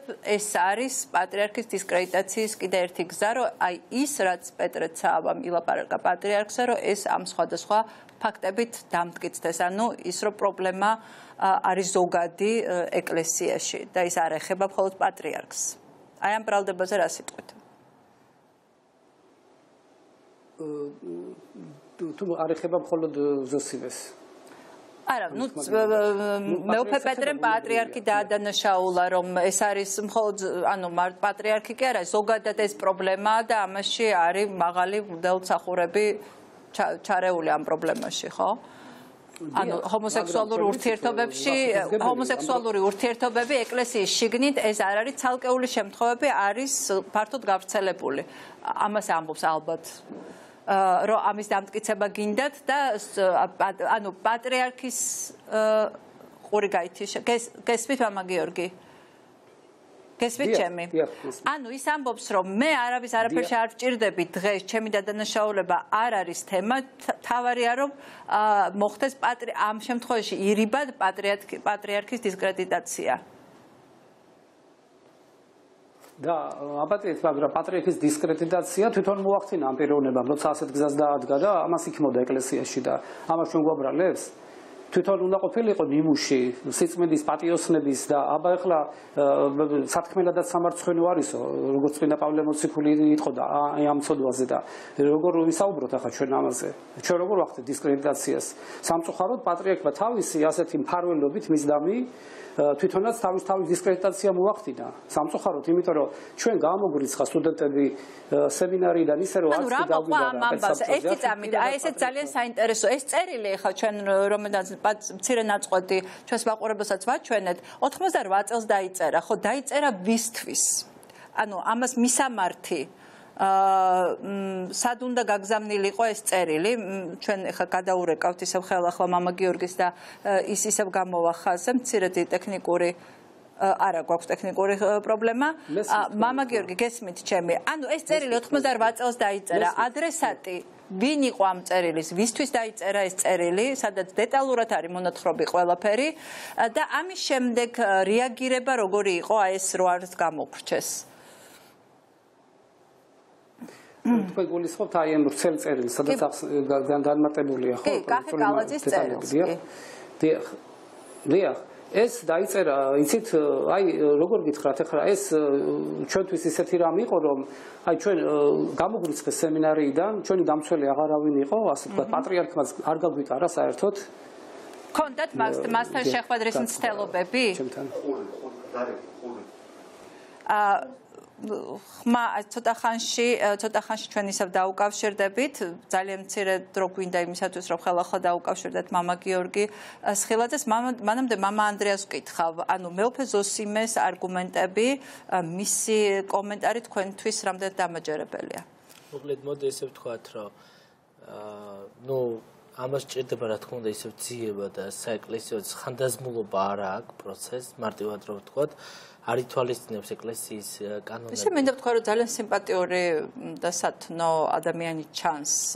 ანუ ზოსიმე განსხვავებით შეეცდათ სხვა მდელთავრები რაღაც უფრო აგრესიულები არიან, რაღაც უფრო მე არ ვიცი იმ დროიდან შეიძლება ტრანსფორმაცია ბევრმა რამ გამოიწვია და მათ შორის ჩემთვის ყოველ შემთხვევაში რა თქმა უნდა ეს გამოიყურება ეს უკვე მსჯელობის საკითხია სინოდზე რახან თვითონაც პასუხობს და ჩათვალა რომ ხო აი ეს ძალიან დასაფასებელია მით უმეტეს ჩვენ არხს მისცა მან ინტერვიუ მე მისი წიგნიდან მახსოვს ერთი საინტერესო ფაქტიც როდესაც მიტროპოლიტი შიო ავალიშვილი ვახსენე, მეუფე ზოსიმე იყო ერთ-ერთი, რომელმაც მიტროპოლიტ შიო ავალიშვილის განკვეთას მოაწერა ხელი და ისიც პატრიარქის იძულებითი მოთხოვნით, ანუ იმპერატიული ტონით. იქ წერს, რომ მე ერთხელ, ესე ვთქვათ, თავი შევიკავეო და შიო ავალიშვილი იყო და მე რომელიც მამათვალობის თემას ამხელდა, ამ ცოდვაზე რო ვთქვათ, სოდომურ ცოდვას უწოდებთ. და შესაბამისად თავის წიგნში მას აქვს ბიოგრაფიული წიგნი იქ პირდაპირ მოყავს რომ პატრიარქი ესეთებს მფარველობდა ანუ შიო ამ შემთხვევაში ავალიშვილს გულისხმობდა ანუ ამიტომ შიო ავალიშვილის განკვეთა მოითხოვა პატრიარქმა პიროვნულად შესაბამისად მას არ უნდოდა ხელი მოეწერა ამ საკითხზე მაგრამ მაინც მოუწია საბოლოო ჯამში უსამართლობას რომ აწერდნენ ხელს პატრიარქის ასე ვთქვათ ფრთებქვეშ ეს ერთი თემა ხოლო რაც შეეხება მეორე თემას მისი ცოდვაში მყოფნა აქ უკვე მამა გიორგი უფრო კომპეტენტურია მე არ ვიცი ეს საკითხი მამა გიორგი გიბრუნდებით ისევ თქვენ მოკლედ ესე იგი ქონდათ ჩემი კითხვა იყო რაზეც გაწყდა ქონდათ თუ არა პატრიარქთან შეხვედრის მცდელობა და ვინ დაბლოკა ეს მცდელობა როგორც ხვდები ვერ შეხვდით პატრიარქს დიახ, რა თქმა უნდა, ქონდა მცდელობა, როგორც გითხარით, მისი ძმისშვილის მეუფე დიმიტრის შუამავლობით ვეცადეთ ამას პირველ რიგში, არ შედგა ეს შეხვედრა.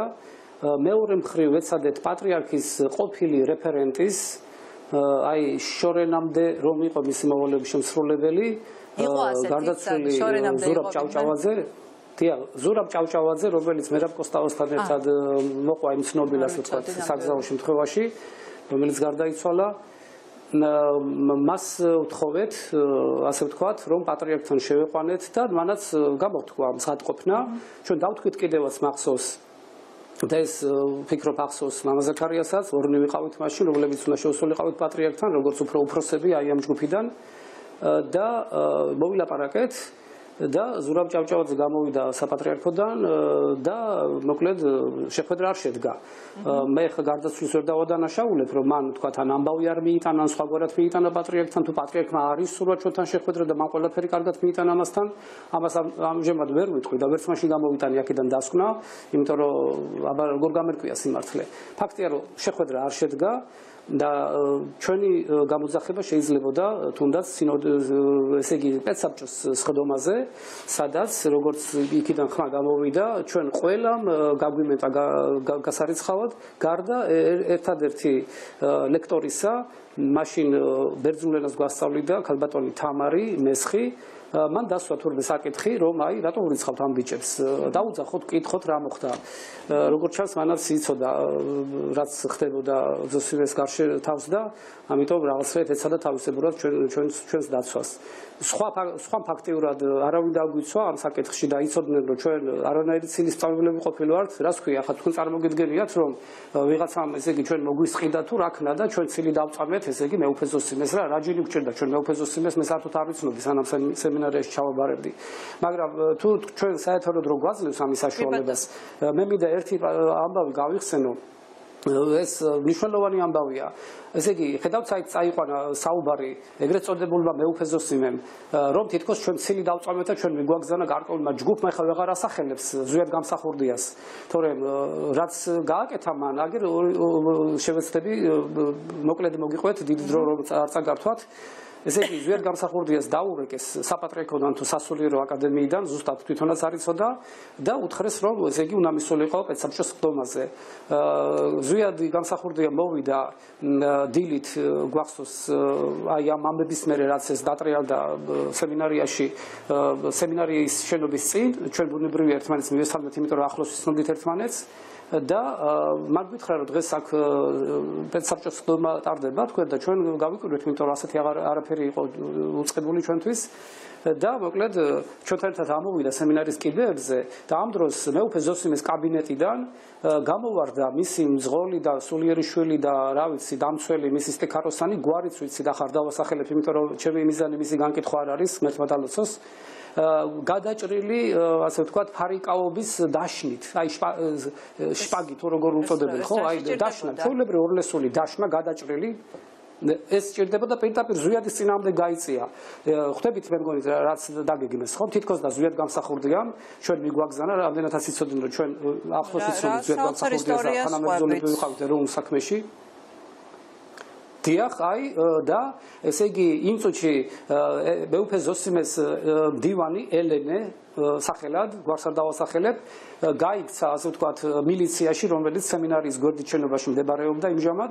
მოვიდა მილიცია, შეაყენეს აქტი, რომ ზვიად გამსახურდია თავს დაესხა ესე იგი მეუფე ზოსიმეს, თითქოს ცილი დასწამა, ზვიადი გაუგნებული იყო და აი ეს მეუფე ზოსიმეს მორჩილი ორლესული იმით מחვილით იწევდა, არ ვიცი, მოკლა უნდა და დაჭრა უნდა და შეიძლება მოეკლათ კიდევაც. ჩვენ მახსოვს გადავუდექით წინ, ჩავეღობეთ, ზვიადის შეურაცხყოფის საშუალება არ მივეცით და იქ სხვაებიც ასე ვთქვათ შემოიკრიბნენ გარშემო აი სემინარისტები, კარიერის მაძიებელი სემინარისტები.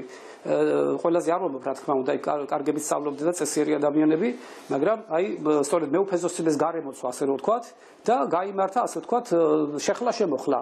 და პოლიციამ შეაყენა აქტი, მე ვაპატიეთ ცოტა შეიძლება აღებლებიც საუბრობ, მაგრამ დამშვიდებით ამ თემაზე ახლაც კი არ შემიძლია საუბარი, მიუხედავად იმისა, რამდენი წელი გავიდა მის მერე, ხო, 88 წლის შემდეგ.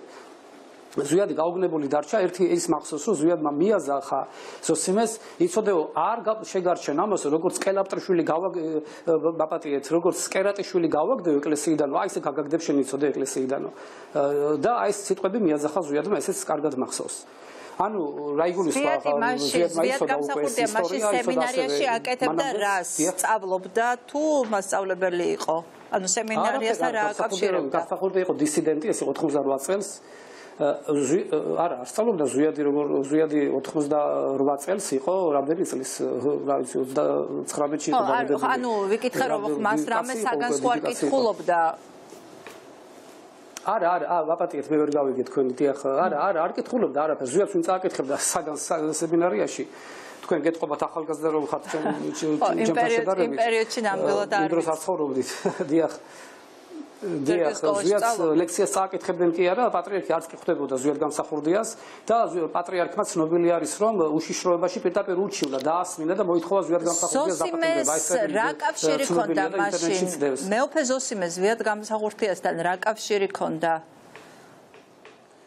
იცით, აი რა კავშირი, აი ანუ რატო დაიბარა ის ანუ პედსაბჭოზე ამიტომ გამიჩნდა კითხვა რომ რაღაცა საქმიანი ურთიერთობა პედსაბჭოზე იბარებენ მათ ვინც ასწავლის ხო? ანუ რა ფორმა პედსაბჭოზე რატო დაიბარა სემინარიაში ეს ვერ მივხვდით.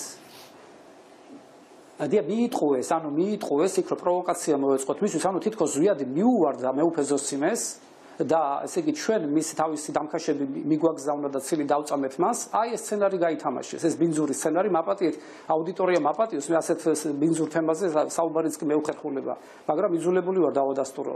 აი ეგრეთ წოდებული ეს ეკლესიას რო და ვითომ ეროვნულები რო არიან და ვითომ ეროვნული მოძრაობა რო მაგათმა დაიწყეს და მაგათმა იმასქნეს, რაც გააკეთეს კი ვიცით ჩვენ ეროვნული მოძრაობა ჩაკლეს და ეროვნულ მთავრობას ასე ვთქვათ. სხვათა შორის, აი იქ იყო მამა გიორგი ძალიან მნიშვნელოვანი პატარა დეტალი იყო, მაგრამ ძალიან მნიშვნელოვანი მეუფე ზოსიმეზე, როცა თქვენ თქვით ხო, თუ წერილში ეწერა, რომ ის წავიდა, მაგრამ შემდეგ მოაბრუნა უშიშროებამ, ანუ კაკებემ. ეს რას ნიშნავს, აგვიხსენით? ეს თქვა მამა ზაქარიამ, როგორც დღეს ყური მოვკარი მის გამოსვლას, დიახ. რას ნიშნავს ეს? კაგებემ, ანუ მამა ზაქარიამ თქვათ უფრო ზევით აიწია და იმიტომ თვითონ მეუფე ზოსიმემ გითხრა ჩვენ რომ შვილო თქვენ რო გონიათო მე მართავოთ ჩემ თავსო და პატრიარქსაც გითხრა გონიათო თქვენ რო ის მართავსო და ის არისო მთავარიო უფრო ზევით ზემოთო მიგვანიშნა უშიშროების სისტემაზე რომელსაც სამწუხაროდ ორივენი ემსახურებოდნენ და ამიტომ აი ჩვენ აღმოჩნდით ასე ვთქვათ აი ამ კლანჭებში ამ საბჭოთა უშიშროებისა ზვიადიც მიაკერეს ამ საქმეზე იმიტომ რომ რატომ იცით ამას წინა ისტორია აქვს ზვიად გამსახურდიას უშიშროება საბჭოთა კგბ უცელებდა ასე ვთქვათ ასეთ ხმას რომ მას პატრიარქობა უნდა თითქოს ის პატრიარქს ებრძოდა ცნობილია წერილი ზვიად გამსახურდიასი პატრიარქის მიმართ როცა ის განმარტავს რომ მე თქვენი მტერი კი არა ვარ და პირიქით ზვიად გამსახურდიამ გარკვეული წვლილი შეიტანა ილია მეორის გაპატრიარქებაში რო იცოდეთ და ესე იგი მე ვებძვი ეკლესიაში არსებულ მანკიერ მხარეებს და არ მინდა იყოს ეკლესიაში მამათმავლები და გაიწმინდო საქართველოს ეკლესია რუისუდისის კრება საჭირო ამას ამბობდა და ესე იგი რამდენადაც ზვიად ითხოვდა ეკლესიის სიწმინდეს პატრიარქი ამას იღებდა როგორც საკუთარ კრიტიკას რატომღაც იმიტომ რომ სამწუხაროდ აიყო უწმინდურ სასულიერო პირებს პატრიარქი აკურთხებდა და მე მფარველობდა და ამიტომ ზვიადი მიაკერეს ამ საქმეს, რომ თითქოს ზვიადი აგრძელებდა იმ პირველ, ასე ვთქვათ, თავის ქმედებებს, რაც ადრეს მან გამოავლინა, თითქოს ესე იგი მან პატრიარქს დაუწყო ბრძოლა პატრიარქობისათვის, სკამის წასარტყმელად და მოკლედ ასე შემდეგ და აი ეს ბინძური არავითარი მე ღვთის წინაშე ვამბობ და ამას იქ ყველა იტყვის ჩემი სულიერი ძმა, ვინც ცოცხალი დარჩა, რომ ჩვენ ზვიადთან იქონდა კავშირი, რა თქმა უნდა და ჩვენ ერთად ვიყავით, ასე ვთქვათ, ეროვნულ საქმეებში, მაგრამ ეკლესიურად ზვიად გამსახურდიამ ახლა ჩვენ ზოსიმესთან მიგვაგზავნა და ასეთი ეს უბრალოდ აი ეს გასაცინი ამბავია უბრალოდ, რა კომენტარი გავაკეთე ამაზე. მამა გიორგი, ბოლო ზვიად გამსახურდიას და მერაბ კოსტავას ჩვენ მიუტანეთ აი ეს ხელწერილი. ეს იყო მერე გაიგეს ეს ამბავი.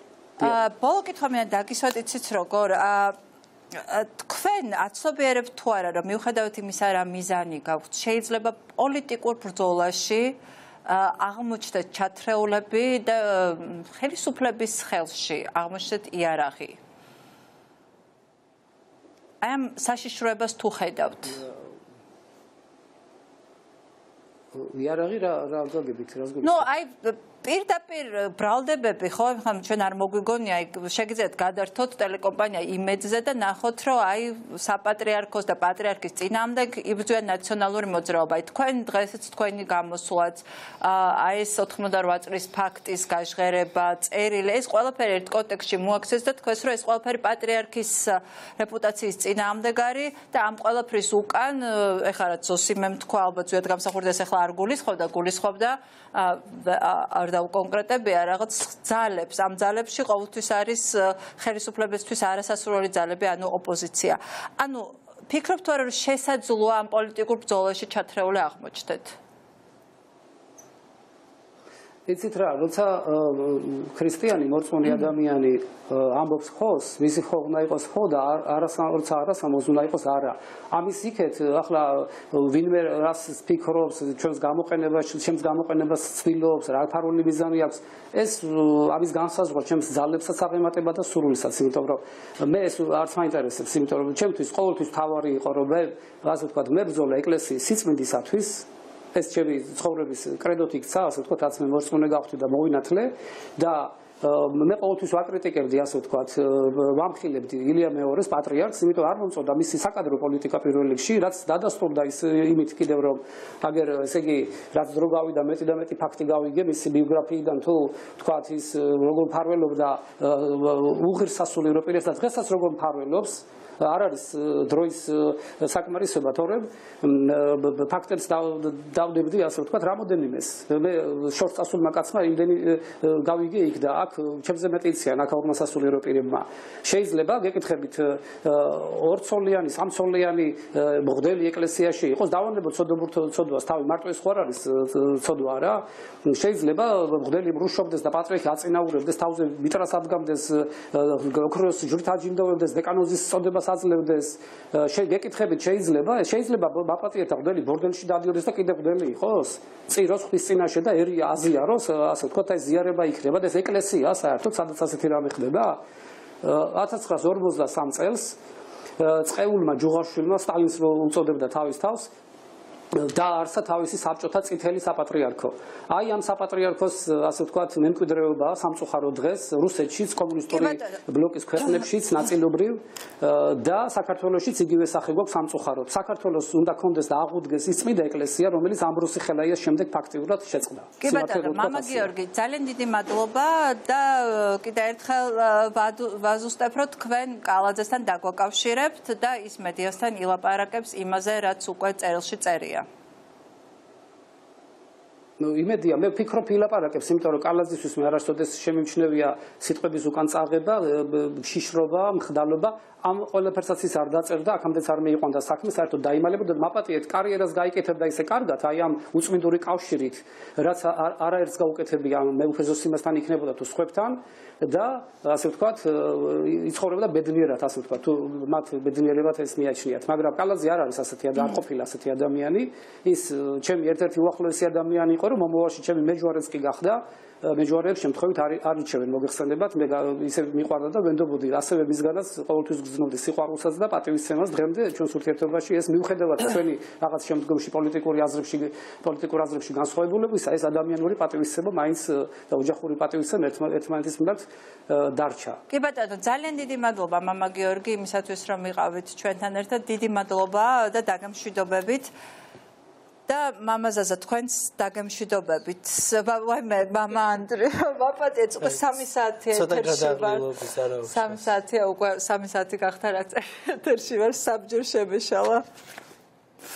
და ერთი ბოლო კითხვა მინდა დაგისვათ ესეთი ვახსენეთ 2004 წელს რაღაცა დაწყებული ესე ვთქვათ მამაზაზა იქიდან წამოვიდა. ეთქვა მას ფიქრობდი მამაზაზა თევზაძეზე და აქედან წამოვიდა კითხვა რომ აი მაშინ ეს რაღაცა თითქოს ეს პროტესტი ძალიან მალე ჩაცხრა ამ ადამიანებმა მიიღეს მამაზაზამ ვიცი ზუსტად რა დარტყმაც მიიღო უზარმაზარი წნეხი მიიღო უზარმაზარი წნეხი რაღაცა პერიოდში საერთოდ გაქრა ის და რაღაცას აღარ აქტიურობდა საზოგადოებრივად გამოჩნდა ჩვენ არხის ხოთაშორის და ძალიან გამეხარდა იმიტომ რომ ეს იყო ადამიანი რომელიც ჩემთვის განასახიერებდა ისეთ სასულიერო პირს როგორც მე წარმომედგინა თავისი სათნოებით და სიკეთით რაც ყველაზე მნიშვნელოვანია ჩემთვის სასულიერო პირებში ვასილ კობახიძე გახდა ვასილ კობახიძე გაიხადა პირდაპირ ეთერში რომ მამა გიორგი ჩაჩავა რომელსაც შვილები მომანათლინე ის ერთად ეკლესიაში ხო მოღვაწეობდა ეხლა ბოლო დროს აღარ მიმჩნევ მაგრამ ეს ამბავი ჩაწყნარდა მანამდე ჩაწყდა სხვა ამბავი. აი თქვენი ამბავი როგორ დასრულდება? მოდი აი მარტივად შევაჯავებთ, როგორც ჩანს აგვაძლევს ამის პირველი საათი გახდა უკვე. ხო, ანუ მოდით ესე ვთქვათ, ჯერ პატრიარქის ავტორიტეტი ის ზუსტად რასაც მამა გიორგი ახლა ამბობდა, ეს ხელოვნურად ჩვენ გვახსოვს, ნუ სამწუხაროა ეს ახლა ვიხსენებთ ფაქტებს მალავთ. აი ზუსტად ფაქტების დამალვა მიგვიყვანა და გამოძიების გარშე დატოვებამ ამ მდგომარეობამდე.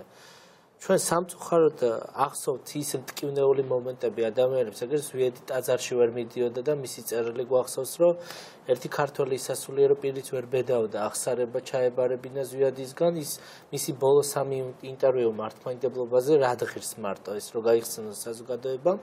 ეს სწორედ პატრიარქისგან მოდიოდა. ეს გვინდა თუ არ გვინდა, აი ახლა ამ თემებზე რატო ვსაუბრობთ, იმიტომ რომ ზუსტად ცოცხლივ არაფერი არ შეცვლილა.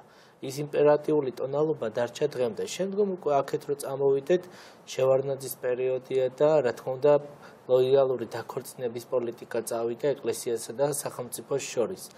შემდგომში მთლად ფინანსურადაც სამწუხაროდ ფინანსურადაც გაძლიერება ხდება ამ ინსტიტუციისა და ანუ რეალურად უფრო მატერიალისტური გახდა ვიდრე ესე ვთქვათ სულიერი, რომელიც უნდა აგვარებდეს ამ პრობლემებს და სხვათა შორის ხელისუფლებებმა ხელი შეუწყეს ამ ავტორიტეტის შექმნაში. დავივიწყეთ ჯაბასთან არის. ხო, აი მოკლედ ზუსტად ამას ვამბობ, ძალიან მოკლედ. დავივიწყეთ ის პრობლემები, რაც დაგროვილია და დღეს ამოხეთქა ამ ყველაფერმა და ჩემს ბოლოს პერიოდს, ანუ სემინარიის მიმდევრობა, სხვათა შორის 500 კაცმა ვერ გადავაყენეთ, თქვია.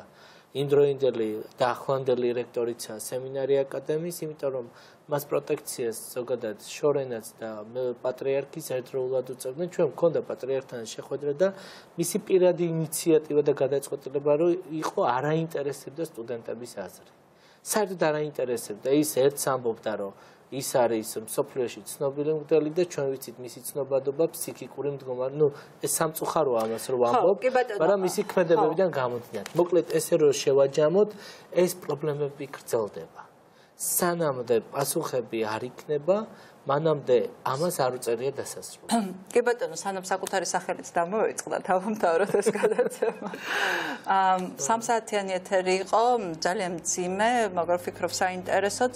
ნახოთ, რას მოგვიტანს ხვალინდელი დღე, ალბათ და რა გაგრძელება იქნება ამ ამბავს. ძალიან დიდი მადლობა ყურადღებისთვის, კარგად გრძანდებოდეთ. დიდი მადლობა მამა ანდრია. მადლობა თქვენ, გაიხარეთ.